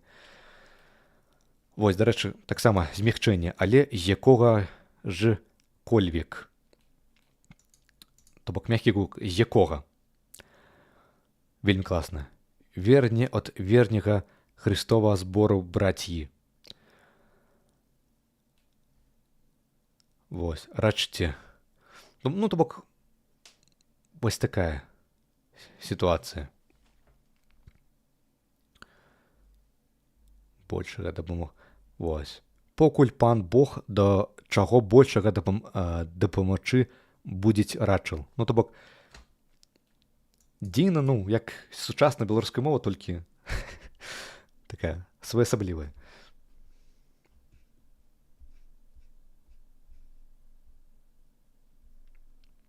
А ці ёсць прыклады старой маскоўскай мовы, дзе ніколі не бачыў яшчэ? Я калісьці знаходзіў, гэта трэба гугліць, да, просто можна пагугліць маскоўская мова. Ну, вядома, па-беларуску нічога не знойдзеце, тут ужо трэба гугліць у расійскай мове, то бок маскоўскі язык, ці як там. Хаця зноўку не знаходзіць так, гэта яны, у іх такіх паняткаў няма, як маскоўскі язык. У іх ёсць толькі вось рускі язык. Ну, гугліце стары рускі язык, то бок спрабуйце знайсці, і там, ну, свае унікальныя словы. Ось.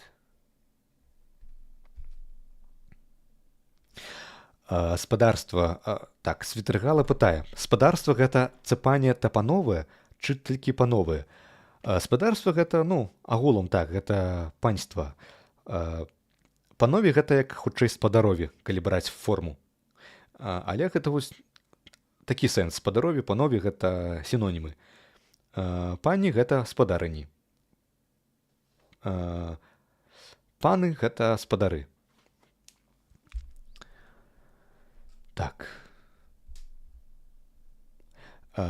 Цікава, наскількі схожа маскоўская мова була на беларускую і украінскую. Ну, дарэчы, здаецца, маскоўская мова больш мела падабенства да беларускай і украінскай, чым сучасна расійская. То бок там былі больш характэрныя такія рысы. Хаця ўсё адно гэта была іншая мова, і вось я калі чытаў словы на той мове, я нічога не разумеў, але такі, ведаеце, ну, што я маю на ўвазе на рысы, які падобны да нашых моваў. Напрыклад, вось гэтай канструкцыі, допустим, церковнославянские все, да, что ж такое взять? Например, дайте подумать. Вот возьму слово «рыцарь». Вот оно кинулось мне. Рыцарь. Что может рыцарь робить?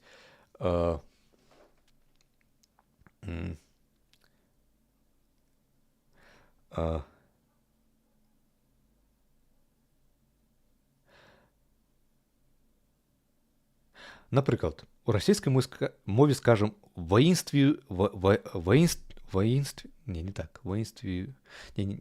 Зараз. Мені навіть складно на російській мові нічого придумати зараз.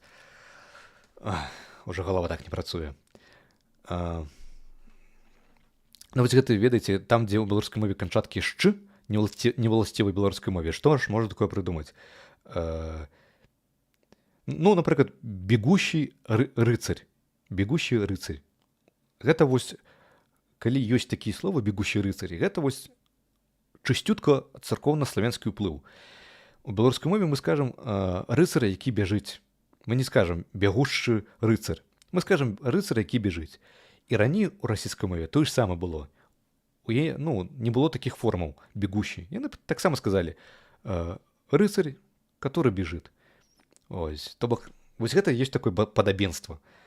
Але лексічна гэта, ну, у іх зусім іншая лексіка, не падобная да нашай лексікі. Як можна загугліць? Давайте паспрабую. Я памятаю, нейкі нават слоўнік я знаходзіў. Можа быць, у Вікіпедыі будзе.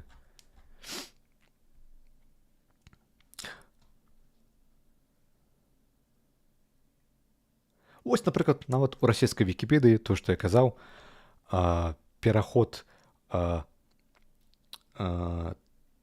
гукаў к, г, х у ц, з, ц. Напрыклад, нага на зе, рака рацэ. Вось нават тут у расійскай Вікіпедыі гэта азначана, што такое чаргаванне захавалася ва ўкраінскай і беларускай мовах. І гэта было ў стара-маскоўскай мове, і ў іх гэта не захавалася. То бок у іх цяпер інакш. Клічны склон у нашых мовах ён, ну, ва ўкраінскай афіцыйна захаваўся, у нас, на жаль, афіцыйна не захаваўся, але ўсё адно ён ужываецца. То бок ты беларусы, якія размаўляюць у беларускай мове, усё адно клічны склон ужываем. Мы ужываем, то бок мы кажам, калі кагосьці клічам браце, сыну, сынку, нават маё імя можна, вось я Усіслаў, мяне можна паклічыць Усіславе, і ў прынцыпе мае прыцелі так і клічуць Усіславе, звяртаюцца. І мне падабаецца, дарэчы, такі заварот, ён класна гучыць, сакавіта. Калісьці такое было і у расійскай мове там. І нават зараз у расійскай мове ёсць рэха таго клічнага склону, гэта ойче, ойче Богу, то бок у іх гэта ёсць у малітвах, ну і все, на гэтым як бы ўсё. Там вот забавна, што старая расійская мова, старая, маскоўская мова, яна больш падобная на беларускую і украінскую, чым сучасная расійская мова. То бок яны самі вось штучна як бы ад гэтага адышлі. Вось такі цікавы момант. Гэта што тычыцца старамаскоўскай мовы. Сёння беларуская мова могла б выглядаць... Гэта я.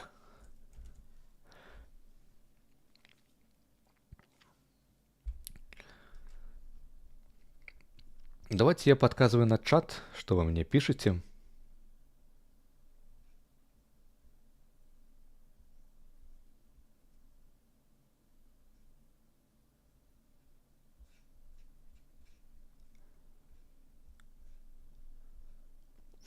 Отже, спадар пан, спадарыня пані, а спадарства це що?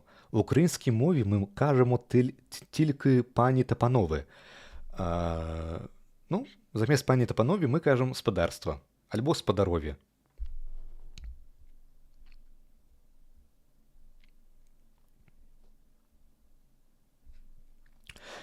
Спадар Султан прапануе свой варыянт прымаўкі украінскай пра ліцвінаў.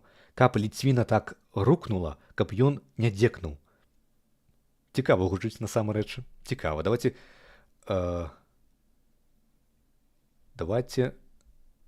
я хацеў сказаць, націснем падабайку, але я зразумеў, што у чаце нельга падабайкі ціснуць. Давайте просто унутрана паапладзіруем гэтаму выказванню.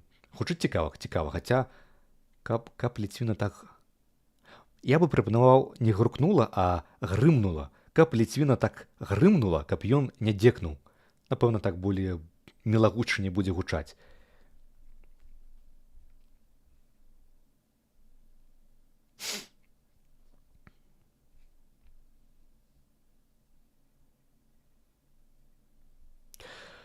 Так, спадар Андрусі піша, чарнобыльскі шлях 96 год. Гэта што маецца на ўвазе? Прашу Андруся удакладніць, калі ласка. Таксама спадарства папрашу ласка вас націснуць падабайку трансляцыі, калі вы гэта яшчэ не зрабілі, і пашырце спасылку, я буду вам за гэта вельмі ўдзячны.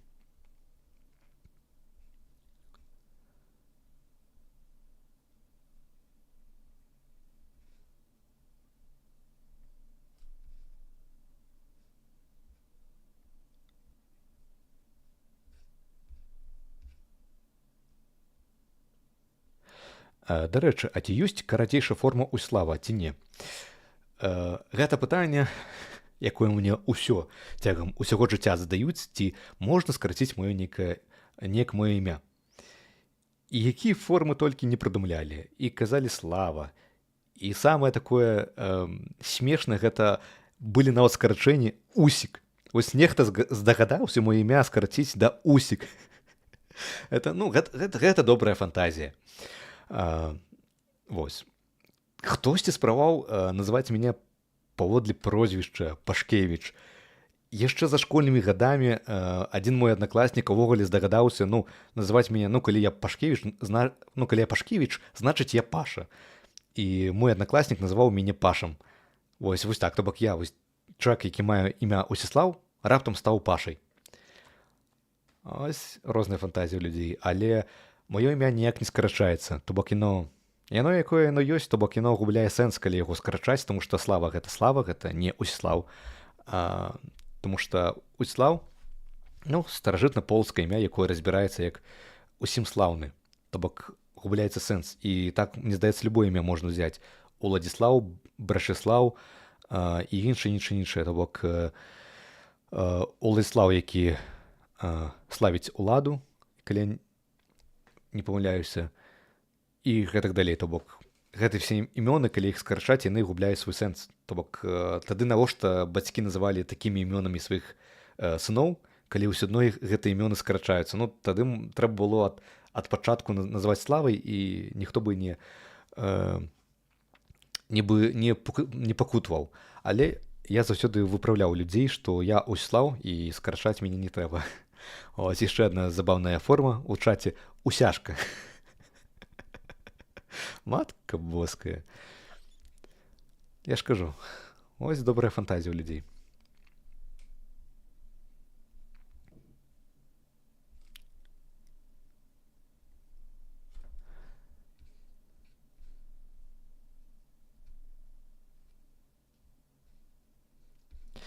Так, спадар Мэк піша ў чаце, што я зараз вырашыў дагратаць вышэй да гары, каб паглядзець, які былі каментары раней. Перапрашаю, калі я не чытаў чат. Сёння я, як бачыце, больш аддаўся тэме. Я хацеў больш паболей інфармацыі вам расказаць, паказаць. І вось у чаце зараз я бачу пытанне, што не пытанне, а хутчэй каментары, што ад Мэка, што Лукашенко хоча русифіцыраваць Беларусь для барацьбы з апазіцыяй. Але калі краіна страціць самабытную культуру, то можа стаць частка Расіі, і ён страціць уладу. Кій мае два канцы.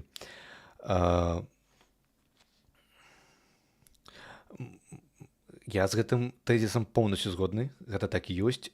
І для такім чынам Расія і Лукашенко з намі змагаецца. То бок у свой час я, дарэчы, зараз рыхтую для вас новы выпуск. Вось так. І там я трошки закрану гэтую тэму русифікацыі як метад падаўлення паўстання вызвольнага беларускага. І гэты метад спачатку быў у Расіі, то бок яна выкарыстоўвала русифікацыю і асіміляцыю як метад знішчэння, тому што край, які, ведаеце, прыгадаем, вось наш край, Вялікае княства Літоўскае, край, дзе панаваў закон, край, дзе людзі самі выбіралі сабе кіраўнікоў дзяржавы, край, дзе самі людзі вырашалі якія будуць законы. То бок шляхта збіралася на маленькія соймікі, дробная шляхта, болей заможная шляхта збіралася на соймы, і гэтак далей. То бок было самаўладдзе, самакіраванне. То бок гэта шматстагоддзевая практыка кіравання сваёй дзяржавы, магдебургскае права, саксонскае права, дарэчы, пра яго заўсёды забываюць. Кажуць, што было магдебургскае права, хаця было яшчэ і саксонскае права. Магдебургскае права, саксонскае права, то бок у нашых гарадоў было самакіраванне. Была сімвале гэтага самакіравання, гэта ратуша, сімвал свабоды, і таму у Менску Расійская імперыя ратушу знішчыла. Хаця менчукі адмаўляліся выконваць гэты злачынны загад, знішчаць сваю ратушу, але яе знішчылі як сімвал свабоды, сімвал, які нагадваў менчукам, што яны былі вольнымі, што яны могуць самі, аказваецца, кіраваць сваім лёсам, сваім горадам і вырашаць, як ім жыць. Таму, каб гэта все знішчыць, а гэта вельмі моцная культура, вось метад асіміляцыі, метад знішчэння культуры. І першае, пад чым вораг заўсёды біў у нас, гэта знішчэнне кніг. Яшчэ прыгадаю, я рабіў выпуск пра Івана Жахлівага, пра Петра I. Вось прыгадаю эпізоды, што рабіў Іван Жахлівы.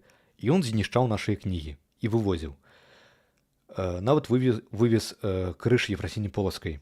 Праўда, пазбаяўся, таму што там быў праклён на адваротным баку. Ён быў вельмі такім пабожным, баязлівым, ён яго вярнуў. Але спачатку скраў. І потым Пётр I таксама знішчаў нашыя кнігі, паліў нашыя гарады, Гомель, дарэчы, гарэў, і ўзараваў Сафійскі сабор, то бок заклаў там выбухоўку. Не выбухоўку, там ён зрабіў сховішча, прахавое сховішча ў сутарэннях Сафійскага сабора. І потым, калі яго войска адыходзіла, яно раптоўна само па сабе выбухнула. Ну, так не бывае.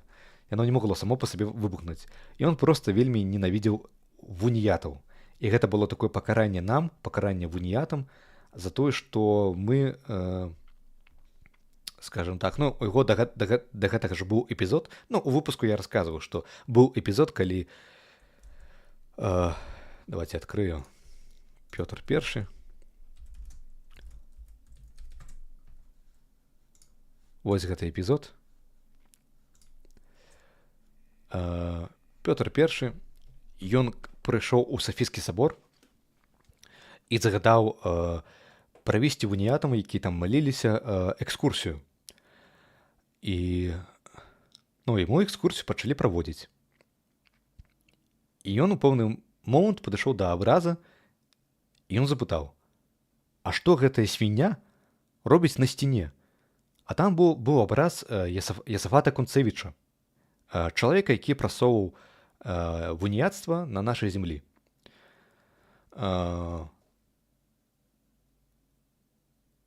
Вось. І на гэта той чалавек, які праводзіў яму экскурсію, адказаў, што дык гэта ж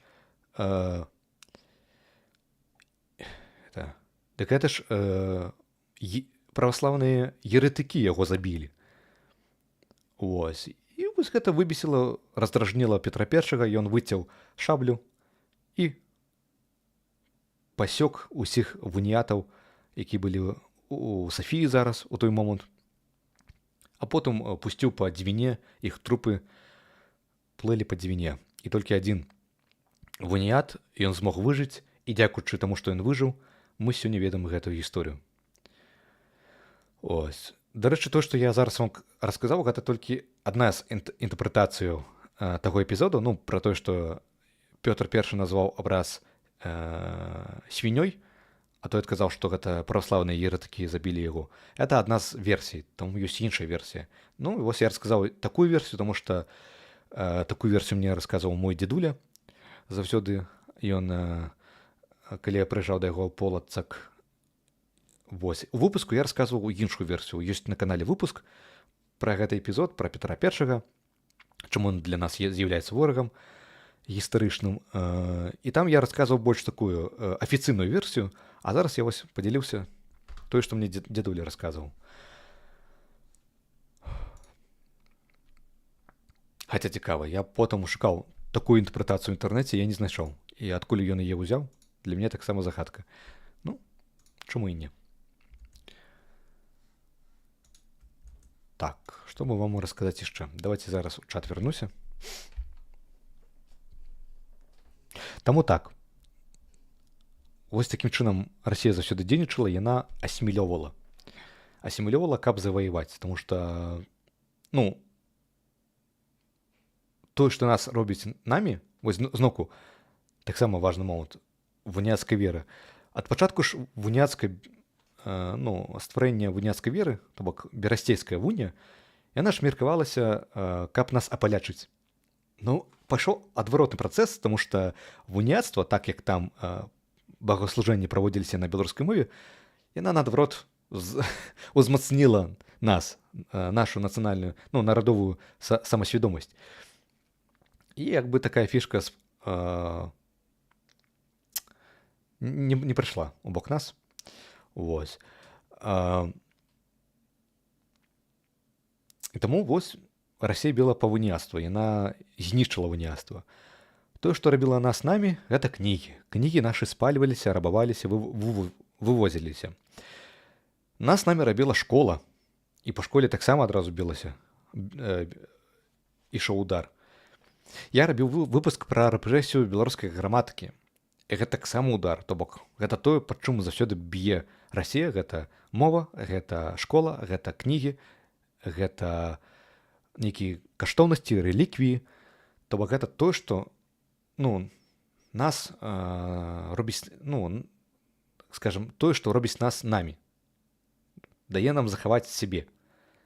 І таму гэта ад нас адбіраюць, знішчаюць, знішчаюць да звання.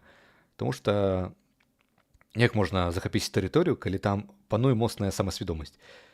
Таму ось так ён працуе.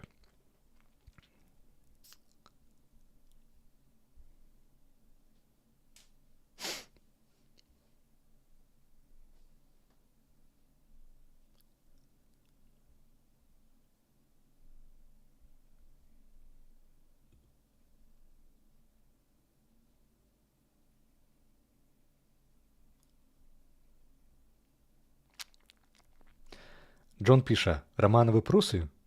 Раманавы прусы. Немцы.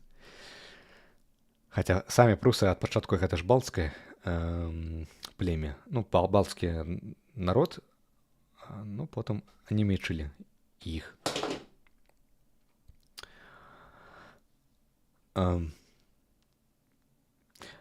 Пытанне ад Шведригайла. В твоїй родині всі білоруською розмовляли? І так і не. Наполову. Моя мама, наприклад, яна разом со мною у 2018 годзе мы разом перайшлі на беларускую мову. Гэта быў класны момант. Мне здаецца, я натхніў сваім прыкладам маму, і яна таксама вырашыла на беларускую мову перайсці, таму што да гэтага моманту, да 18 года, мы з ёй размаўлялі ў расійскай мове. Ось. Бабуля са мной размаўляла ў беларускай мове, калі я перайшоў на беларускую мову. То бок яна так-сяк, то бок калі па-расейску, калі па-беларуску, гэта было прыемна, калі яна пераходзіла на беларускую мову са мной. Астатнія мае сваякі, яны размаўлялі ў расійскай мове. Ну, ось так яно. Цяпер беларуская мова гучыць у касцёлах разам з польскай. У царквах не чуў. Так яно і ёсць. Я таксама абкалесіў у Беларусі шмат касцёлаў, шмат месцаў. І напраўду, у касцёлах гэта заўсёды было прыемна, што самі каталіцкія святары заўсёды са мной камунікавалі ў беларускай мове. Дык яшчэ і беларуская мова гучыць на набажэнствах, малітвах. І што яшчэ болей цікавае, у цэнтры Менску ёсць галоўная мечэць мусульманская. І калі я туды прыйшоў упершыню, са мной таксама там па-беларуску размаўлялі. Здаецца, называецца імам. То бок у мусульманскай мечэці там называецца, калі не памыляюсь, імам, які як у каталіцтве ксёндз, то там імам. І ён таксама па-беларуску са мной размаўляў. Ён мне расказаў, што яны захоўваюць традыцыі тых самых літоўскіх татараў, і ён размаўляў у беларускай мове са мной. А ў праваслаўных цэрквах не. Гэта праўда, то бок ніколі не стыкаўся. І толькі быў адзін вынятак, адзін праваслаўны святар, які са мной размаўляў у беларускай мове. Это святар, спадар Акуловіч, Акаловіч, калі не памыляюсь, Леонід Акаловіч, святар, які раней праводзіў у Курапатах на малітвы за памерлых. Гэта адзіны такі святар, якога ведаю, які са мной размаўляў на беларускай мове.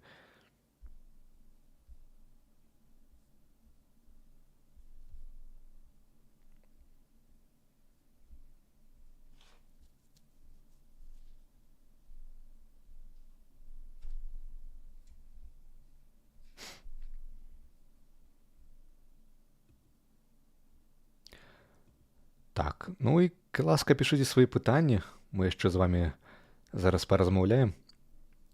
Таму што асноўную тэму я сёння для вас раскрыў, тое, што хацеў, я расказаў. Калі у вас ёсць пытанні па асноўнай тэме пра 99-й год, пра тое, як беларусы змагаліся за сваю свабоду, задавайце, калі ласка, я з вялікім задавальненнем зараз падказваю, зараз самы час для гэтага. Таму давайце.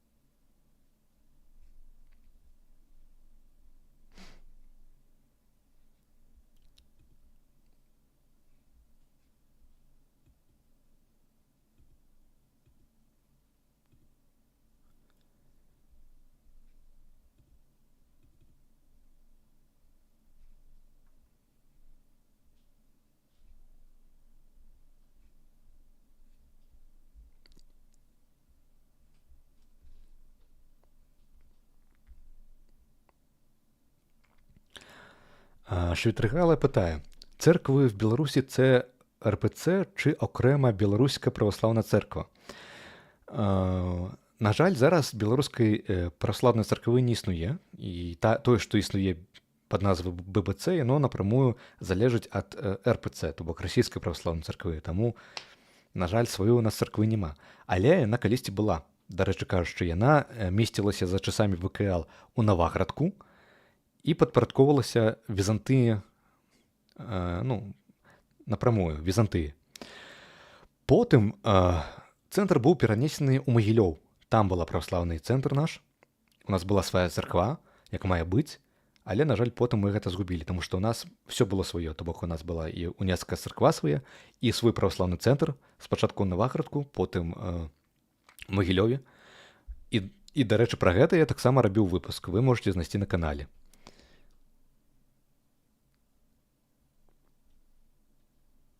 Пане Шляхцічу, вам патрэбна болей падрабязнай інфармацыі наконт уніяцкіх святароў, якіх забілі.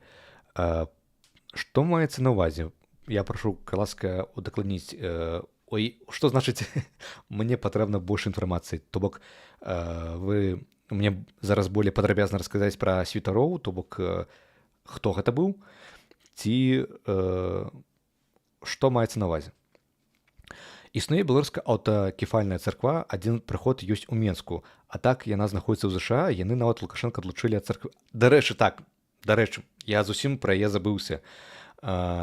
Вось то, што я казаў, што няма беларускай праваслаўнай царквы, это ось я маю на ўвазе ўнутры Беларусі. А так вось гаспадар Султан мае рацыю. Ёсць аўтакефальная царква, якая ўзнікла яшчэ за савецкімі часамі. Яна эмігравала на захад. Направду, вось такое ёсць, гэта праўда.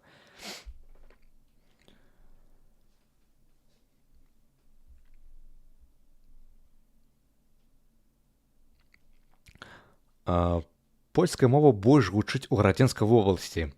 У астатніх беларуская была зараз. Польская мова больш гучыць у Гарадзенскай вобласці, у астатніх беларуская. Была гісторыя, калі каталіцкага святара, які хацеў весці імшу па-расейску, атрымаў выгавар ад Кандрусевіча. Цікава.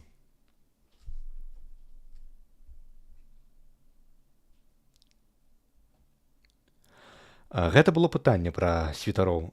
Добра. Я заўсёды рады любой інфармацыі, насамрэч, то бок дасылайце, ласка. Я буду ўдзячны, калі, я думаю, вы мяне знойдзеце. Мне не складана знайсці. Спадар Амадзей піша, што пры Кацярыне усе уніяцкія цэрквы былі спаленыя, разбураныя, святароў вешалі, палілі, душылі. Так, вось такая палітыка была Расіі ў дачыненні да вуніяцтва, таму што вуніяцтва яно нас зрабіла самастойнымі.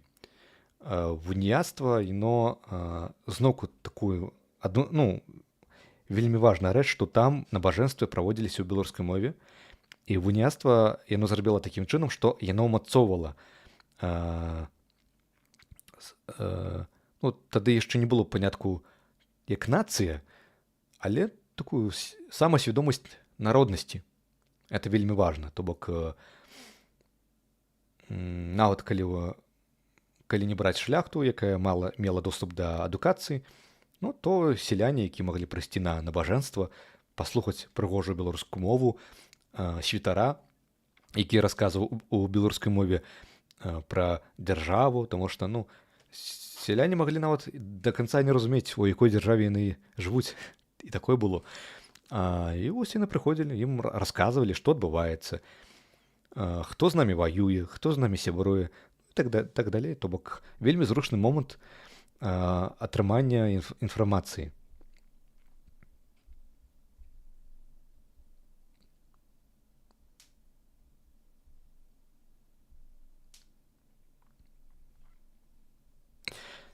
Так. Я бачу, што сёння неяк вы неактыўна пішаце каментары, я не ведаю, чым справа. Альбо я не змог заангажыраваць людзей сённяшняй тэмай. Вось, таму што на мінулыя 2 тэмы добры быў водгук. Я бачыў, што было шмат актыўнасці, шмат людзей. Сёння неяк не так актыўна, але тым не менш я сённяшнюю тэму хацеў падняць, і я таксама так звярнуў увагу на такую рэч, што для мяне, як для стваральніка контента, вельмі важна, каб тое, што я раблю, не ішло ўпустую. То бок, напрыклад, калі я зрабіў відэа, каб зрабіць відэа, гэта шмат высілкаў, то бок я раблю яго ў свой вольны час, калі я мог бы адпачываць. У тым ліку ў будніх днях, то бок у перапынках паміж сваёй працай асноўнай. І, вядома, шмат часу сыходзіць, таму што гэта ад прыдумлення ідэі, афармлення яе, напісання сцэнара. Далей это трэба зафільмаваць, то бок выставіць святло, камеру, каб нічога не збілася, каб гук не псаваўся, каб все было добра, то бок камеру, свет, каб святло не працавала нармальна, не гасілася, то бок каб не было памехаў, тому што радыёпамехі таксама у мяне радыёпетлічка, таксама перашкаджаюць, все трэба улічыць, падрыхтаваць і зафільмаваць. Зафільмаваць, потым гэта ідзе монтаж, вельмі шмат часу, афармленне потым вокладкі, потым афармленне на Ютубе, гэта вялікі працэс, які толькі на мне адным.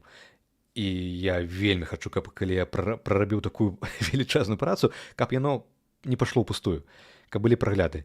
І, вядома, я на прагляды заўсёды звяртаю увагу, але апошнім часам я все ж таки так трошкі расслабіўся. Я неяк сказаў сабе, што пэўна, трэба даць сабе палёгку, што не трэба так заганяцца за праглядаў. І калі мне цікава нейкая самому тэма, трэба брацца, тому што мне цікава. Інакш я выгараў, і мне будзе нецікава займацца тым, што я займаюся. І гэта праўда, тому што я пэўны момант сябе лавіў на думцы, што все тэмы, якія мне цікава, трэба адкідваць і браць самае гарачае, самае цікавае, самае сакавітае. І гэта мяне ціснула і, скажам, дэзмараліла. Таму все ж таки зараз я вырашыў, вось я захацеў сёння вось такую тэму браць, я яе зрабіў, і я пра гэта не буду шкадаваць. Я нарэшце да гэтага дарос.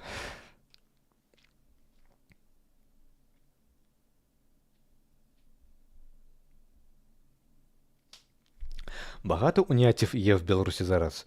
На жаль, нема. Хаця уніяцка царква, яна ў 90-х гадах у Менску адкрылася, яна ёсць, але уніятаў нашмат менш, чым каталікоў праваслаўных. І нават атэістаў, і нават праваслаўных атэістаў. Уніятаў мала зараз.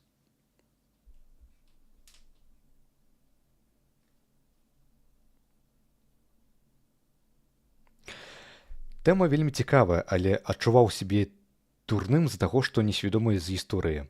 Так, важны момант.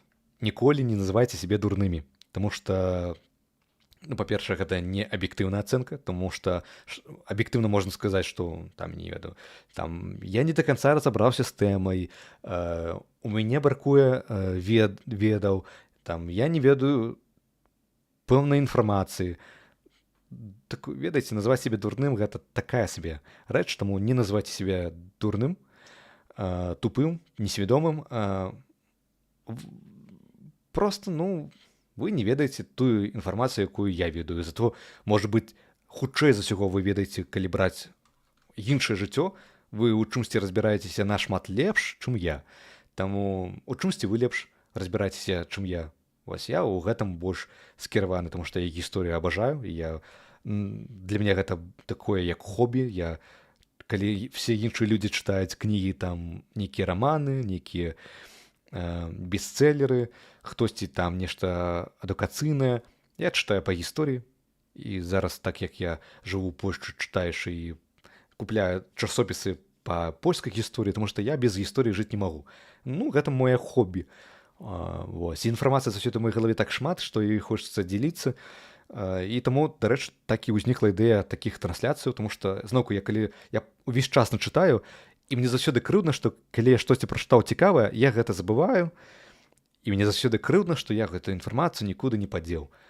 І трансляцыя — гэта класная рэч, класны інструмент, каб браць нейкія тэмы, якія мяне зацікавілі, і знаходзіць інфармацыю, архіўныя здымкі ці відэа, ці проста там штосьці цікавае і вам расказваць, паказваць. Это класна.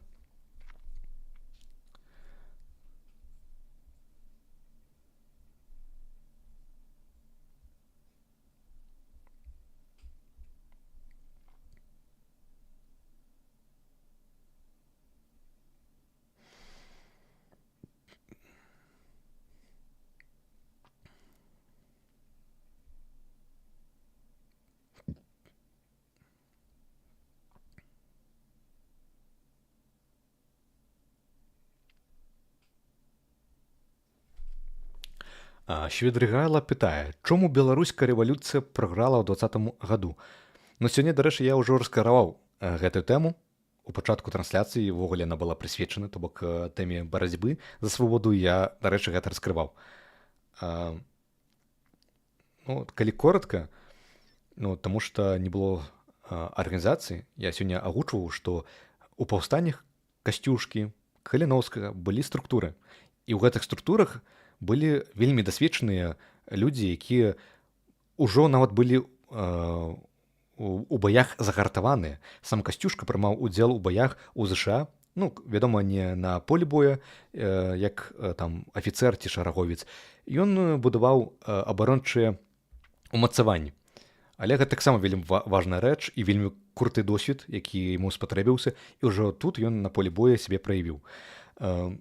Сярод паўстанцаў, правадыроў паўстання на нашай зямлі падчас, напрыклад, Якуб Ясінскі таксама чэк вайсковы быў.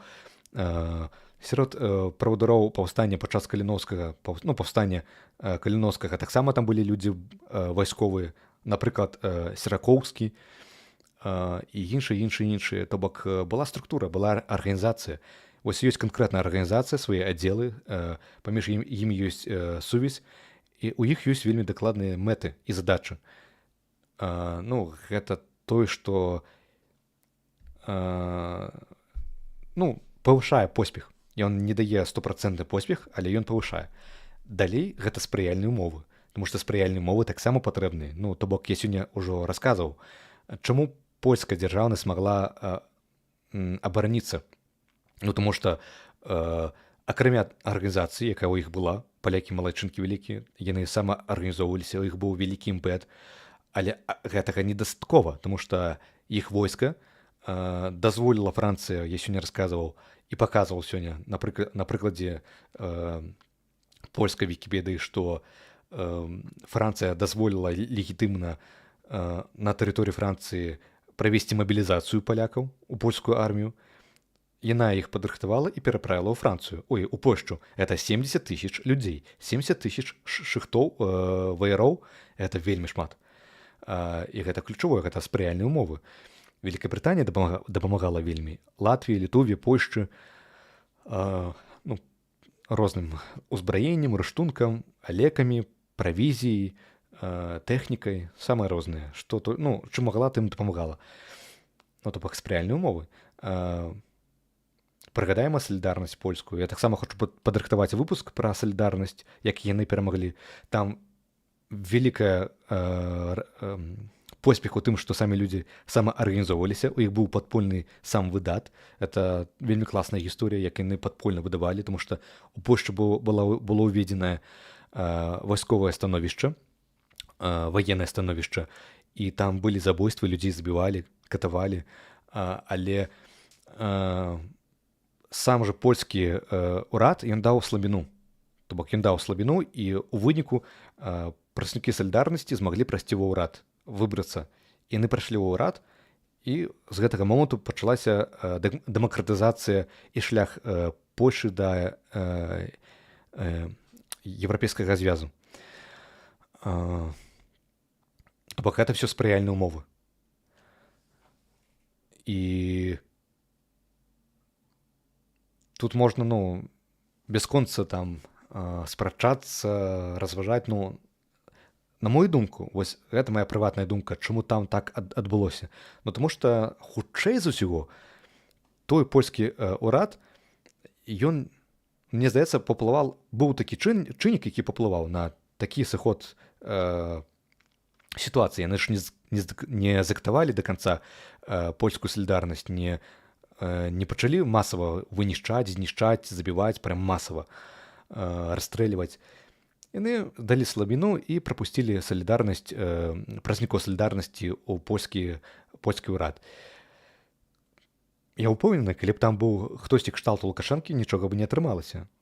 Проста нічога б не атрымалася. Чаму так у іх атрымалася? Мне здаецца, што паплывала тое, што польскі ўрад, ён не быў такі моцна русіфікаваны і як Лукашенко, тому што Лукашенко моцна русіфікаваны.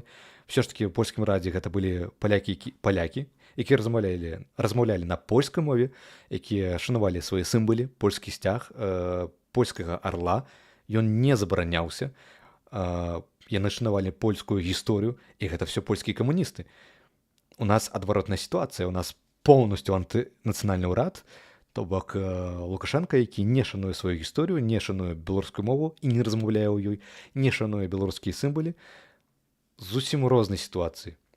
Ну, плюс салідарнасць і польскі народ тады вельмі моцна згуртаваў ксёндз Ян Павел II, які на той момант быў рымскім папам, і ён прыязджаў у Польшчу і падтрымліваў польскі народ і салідарнасць, і гэта вельмі моцна згуртавала палякаў. І яшчэ адзін чыннік — гэта каталіцкая вера. Тое, што палякі, яны збольшага каталікі, гэта таксама сыграла сваю ролю. У нас все ж таки не так, тому што патрэбны нейкі чыннік, вакол якога можна гуртаваць людзей. Гэта вера, гэта мова, гэта ідэалы. У Польшчы атрымалася, што гуртавалі вакол каталіцкай веры у тым ліку. То бок гэта стаў чыннікам. Яны не былі такія русіфікаваны моцна. То бок палякі размаўлялі ў польскай мове, то бок хаця яны таксама іх спрабавалі русіфікаваць, і тут старэйшае пакаленне дагэтулькі ведае расійскую мову, яны яе ведаюць, яны могуць на ёй размаўляць, але ўсё адно польскую мову яны не забывалі.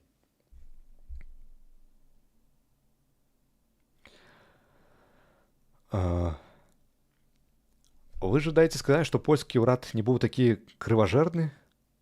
Не зусім так. Я ж толькі сказаў. Ну, давайте здымкі пакажу. Там былі забойствы, там было ваеннае становішча. Ну, давайте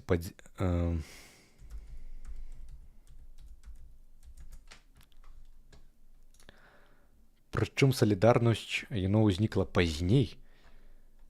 Да гэтага былі падзеі. Вось танкі. Былі танкі. Гэта калі увялі стан ваенны. І былі ахвяры.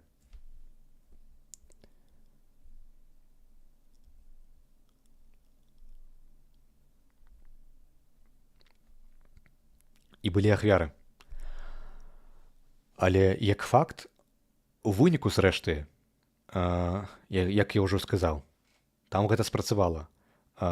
З'явілася салідарнасць, яны выдавалі сам выдат, і, дарэчы, іх метады былі мірныя. Хачу заўважыць, іх метады былі мірныя. І яны мірным метадам, мірным чынам змаглі схіліць польскі камуністычны ўрад да таго, каб прапусцілі працаўнікоў салідарнасці ва ўрад. І такім чынам пашло-паехала. Гэта ключавы момант дэмакратызацыі і еўрапеізацыі, напэўна, так можна сказаць, польскай дзяржаўнасці. У нас так не спрацавала, тому што у нас выразна антынацыянальны ўрад. Выразна. То бок ён, калі там ўсё ж такі ва ўрадзе, ўсё ж такі з наго боку яны падаўлялі польскі народ, увілі вайсковае становішча, але ўсё адно гэта былі палякі, якія размаўлялі ў польскай мове, якія тады, дарэчы, у польскай ПРЛ, это польская ПРЛ, Польская Рэпубліка Людова, яе сімвал — гэта польскі арол. У іх не было савецкага сімваля, ім не замянілі іх нацыянальныя сімвалы савецкімі. Гэта таксама вельмі важна. Вось. Гэта, напэўна, тут не зусім зразумела. Давайте загуглю.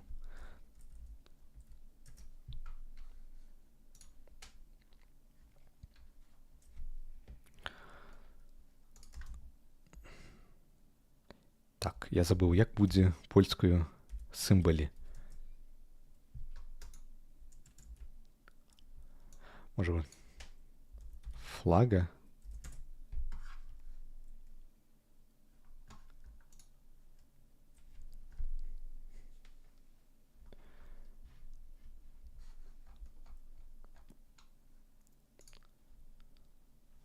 Так. Ну, ось мапа. Так ситуація виглядала. Литве, Латвии, Эстонии, Беларуси, Украине, это Молдове, их наши национальные символы заменили на советские, нават немцам дали некую капусту. У поляков были свои символы. Ось, польский орел, стяг, им не заменяли. Им не заменяли.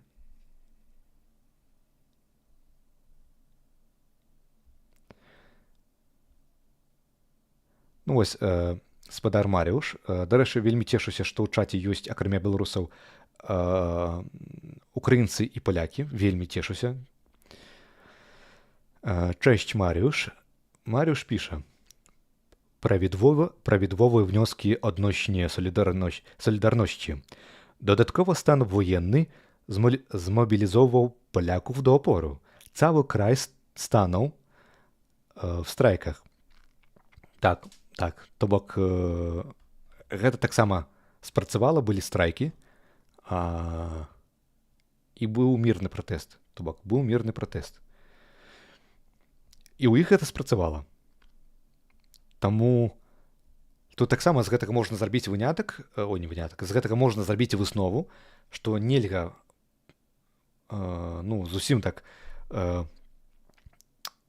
як бы сказаць, казаць, што 20-й год ён быў бессэнсоўны, тому што мы не можам казаць, што было сэнсоўна, а што бессэнсоўна, тому што кожная краіна ідзе сваім унікальным шляхам. Дзесьці адно спрацоўвае, а дзесьці спрацоўвае іншае. Ва ўкраіне спрацаваў Еўрамайдан, у Польшчы спрацавала салідарнасць. У нас сваё не спрацавала, мірным шляхам. Значыць, гэта досвед, тому што гэта таксама можна сказаць, што гэта досвед цэлага народа. Спадар Фрамундан піша, што «Добрый дзень, прыгожай беларускай лацінкай». Я таксама вітаю спадара Фрамундан і дзякую за лацінку. Шпаркі Вожык піша: «Вітаю, шанаўнае спадарства, вітаю, Шпаркі Вожык».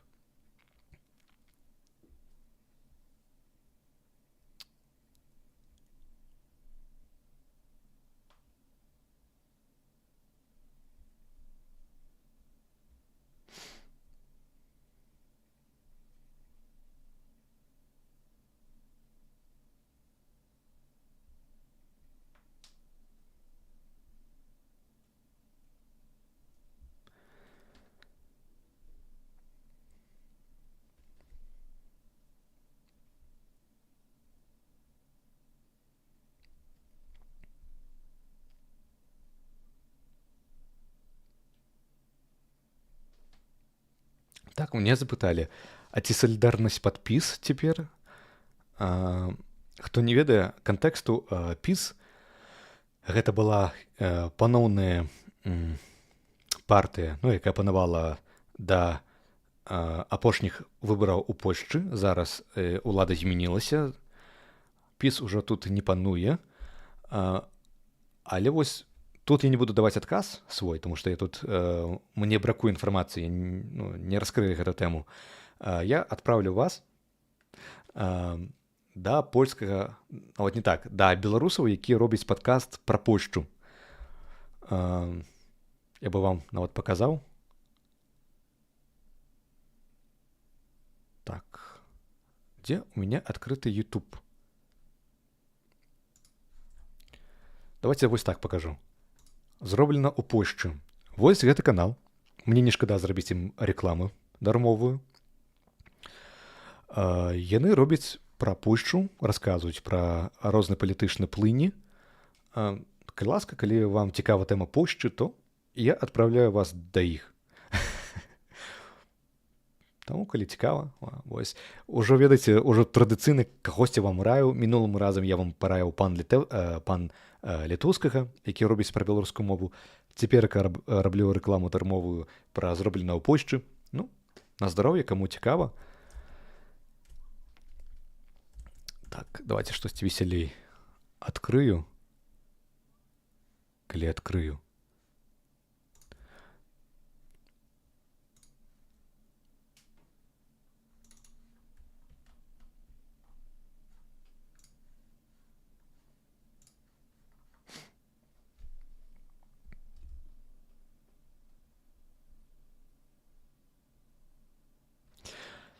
Шпаркі Ожак піша, што выпадкова трапіў на ваш стрым. Мне нешта не прыйшло паведамленне. Цікава.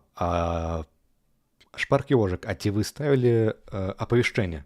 Ці вы ціскалі званочак? Чи письменник Биков писав білоруською?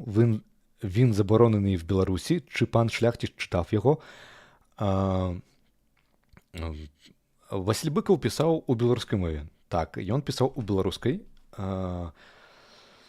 Вось пра забарону вельмі цікава. Ён нягучна трапіў у няласку Лукашэнкі, і нават ёсць цікавае інтэрв'ю, дзе Лукашенка пра гэта выказваецца. Калі мы зараз знойдзем, то давайте я ўключу вам.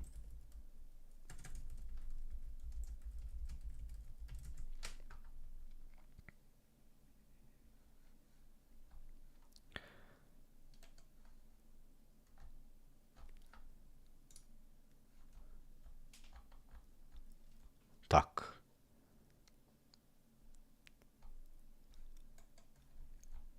Здаецца. Ці будзе вам чуваць? Александр Григорьевич, оттолкнуть от себя таких выдающихся писателей, как Василий Быков. Василий Быков. Действительно, я на его стихах, произведениях учился. Я ему ничего плохого Он не пишет сделал. прозу, Александр Григорьевич. Но он в оппозиции президента. Ну, пишет прозу. Да, и стихи тоже. Прозу. Не стиха никогда не писал. Ну, неважно. Ну, вы мне расскажите о Василе Быкове, который в школе учил, и неплохо. Как можно было, Александр Григорьевич, оттолкнуть...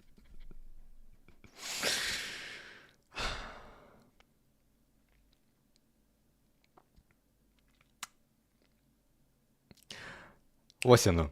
Калі што, Быкаў ніколі вершы не пісаў. Так, Василь Быкаў, ось Лукашенко прям яго трэсла, што Быкаў быў у апазіцыі да яго, таму што Быкаў быў за незалежнасць, ён падтрымліваў Зінона Пазняка, быў чальцом БНФ адраджэння. І зараз Василь Быкаў, якіх доход 95-й, здаецца. Калі я знайду.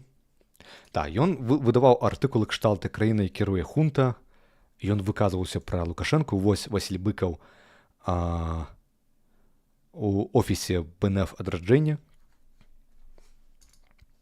Вось Быкаў на мітынгу.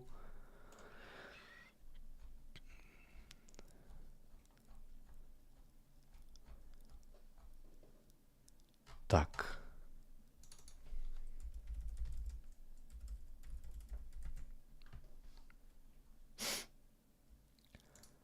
А вось Василь Быкаў ішоў ушанаваць памяць ветэранаў, ну, за часамі Другой светнай вайны.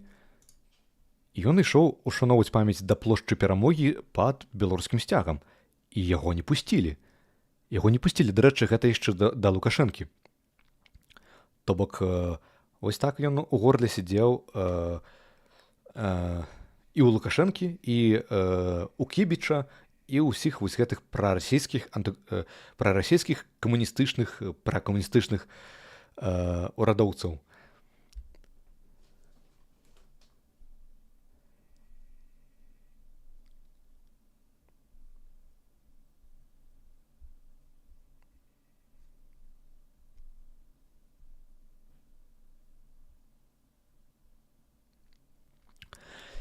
Так, Султан, дарэчы, адзначае, што Василь Быкаў прапанаваў, я так разумею, што гэта пра гэта гаворка, што Султан напісаў ваяцкі марш, прапанаваў. Напэўна, гэта маецца на ўвазе, што Василь Быкаў, ён быў за ваяцкі марш, крывіцкі марш, інакш кажучы, каб ён быў афіцыйным гімнам Беларусі. І тут я меркаванне Василя Быкава поўнасцю падтрымліваю. У яго вельмі ёсць класнае абгрунтаванне, чаму менавіта ваяцкі марш мусіць быць гімнам Беларусі, Рэспублікі Беларусь незалежнай. Чаму? Вось проста перадаю сэнс той. Ну, таму што, па-першае, у ваяцкага марша у яго выбітная, як жа ён казаў, выбітная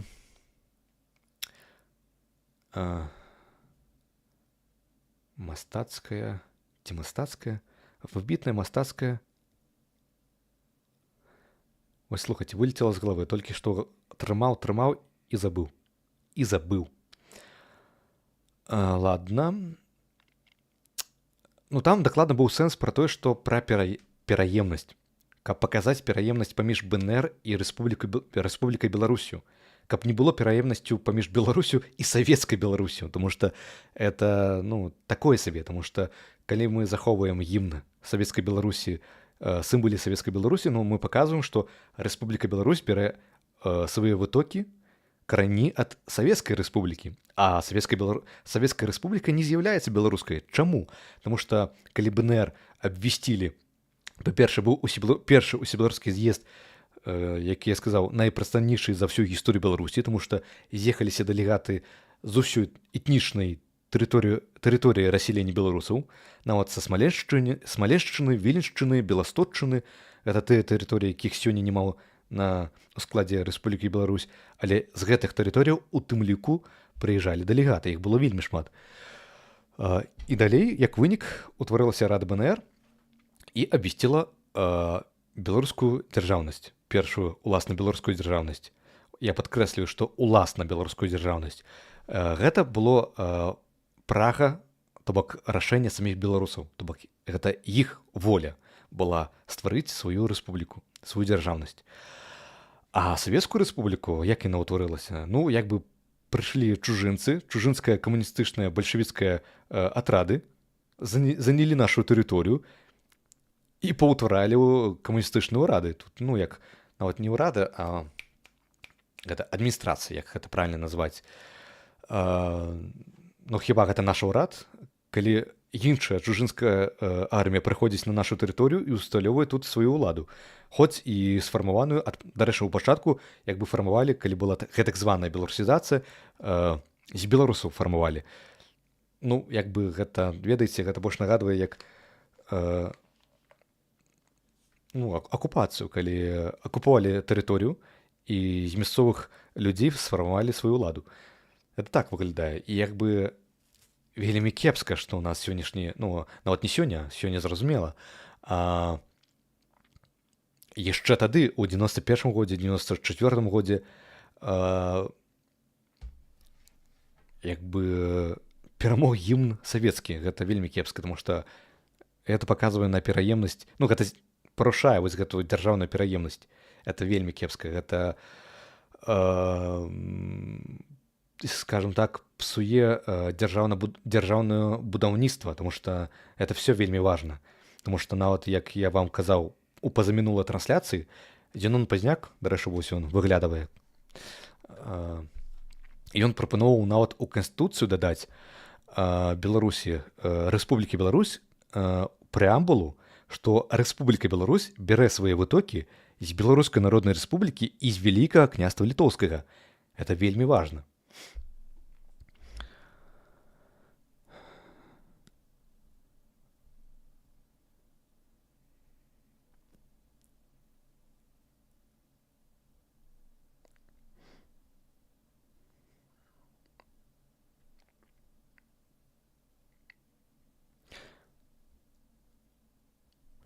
Мы выйдзем шчыльнымі радамі гімн БНР. Гэта афіцыйная назва. Іншыя назвы гэта крывіцкі марш, ваярскі марш. Ён жа мы выйдзем шчыльнымі радамі.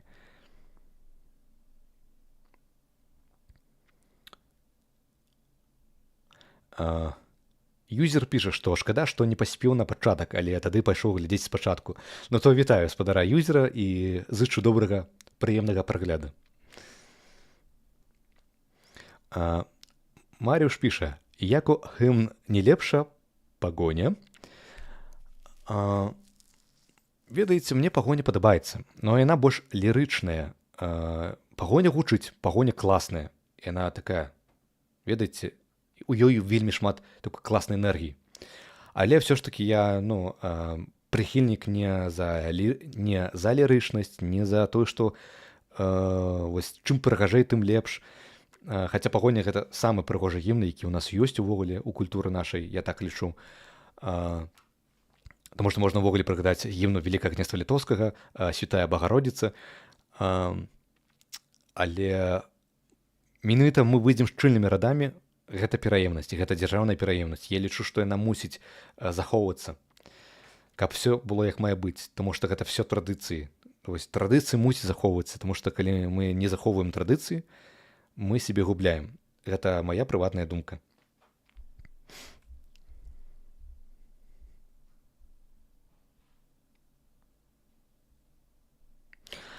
Магутны Божа, пагоня ці ваяцкі марш? Цяжкае пытанне. На мою думку, тут няма чаго, няма цяжкага. Па-перша, магутны Божа гэта духоўны гімн. Это не дзяржаўны, нават не патэнцыйна дзяржаўны, это духоўны. Застаецца пагоня і ваяцкі марш. Я за тое, каб пагоня была такім афіцыйным, ведаеце, святочным спевам, каб яго спявалі ў беларускай арміі, войска, было б здорава. Таму што, ведаеце, калі жаўнеры крочаць, яны штосьці спяваюць. І сёння гэта такое завыванне савецкіх песняў, тэмаў. Лепш, вось каб гэта была пагоня. А ваяцкі марш няхай будзе дзяржаўным. Вось я выступаю за такое.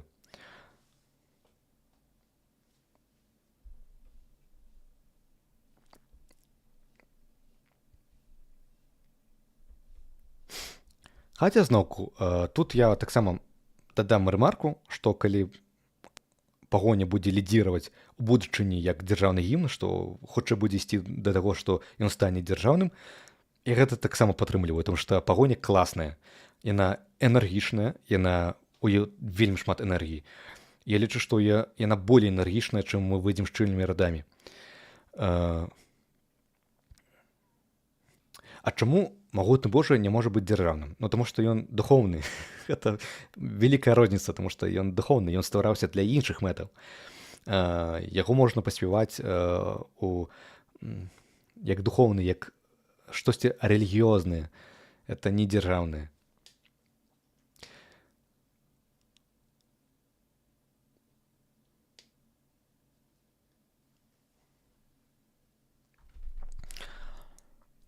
Так, што ў нас па часе? Добра. Традыцыйна мы з вамі ўжо балбытаем 3 гадзіны амаль. Здаецца, 2 гадзіны ўжо прайшло, 2 з паловай. Таму давайце на гэтым я буду завяршаць. Калі ласка, давайте, я вас папрашу, калі ласка, напішыце, як вам сённяшні этэр? Што спадабалася, што не спадабалася? Таму што я бачу, што сёння актыў значна меншы. Калі вам штосьці не спадабалася, калі ласка, свабодна пішыце, таму што мне гэта важна. Мне вельмі важна палепшацца, палепшаць якасць, каб вам было цікавей у наступных разах. Таму, калі ласка, пішыце, што вам сёння спадабалася, што не спадабалася, як вам агулам сённяшняя трансляцыя. Таксама я не забыў, вы пісалі плюсікі, каб я вам даслаў катэхізіс. Таму далучайцеся, калі вы яшчэ не далучыліся да майго тэлеграма «Тутэш шляхціч». Туды я дашлю катэхізіс. Калі у вас няма спасылкі, я зараз вам дашлю спасылку. Секундачку. А вы пакуль напішыце, калі ласка, у чат, як вам трансляцыя, чаго вам, можа быць, не хапіла сёння, ці ўсё было добра, ўсё было цікава, як мае быць. Все гэтыя моманты мяне цікавяць. Вось мой тэлеграм, калі вы не маеце спасылку, пераходзьце туды яшчэ.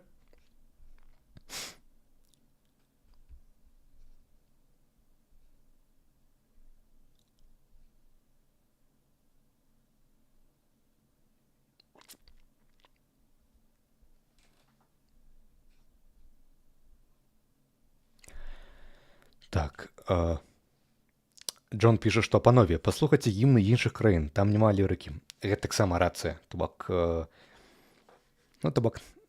гэта можна абмяркоўваць, мне здаецца.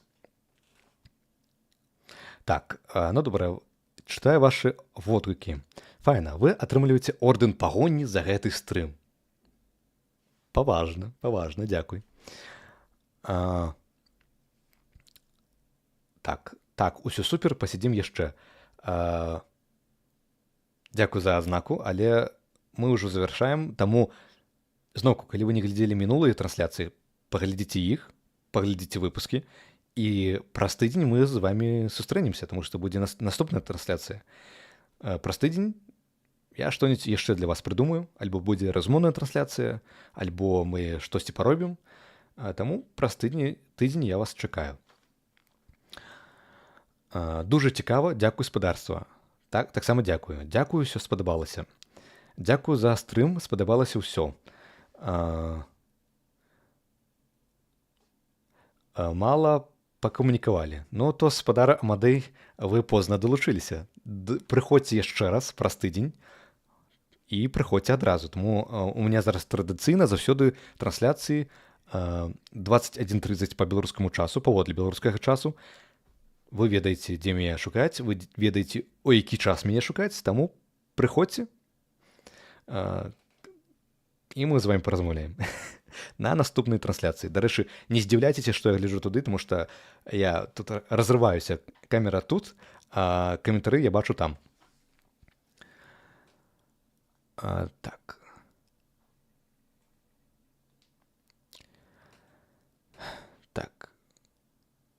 Прывіт, як справы? Вітаю. Ну, вось мы ўжо трансляцыю завяршаем, таму калі вы толькі далучыліся, то можете паглядзець ад пачатку.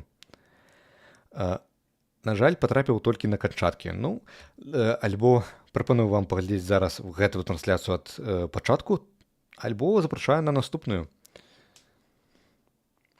Да, апавяшчэнне толкам не працуе, гэта выпадкова трапіў к вам. Цікава, чаму не працуе, не ведаю чаму, можа быць, гэта збаіць YouTube.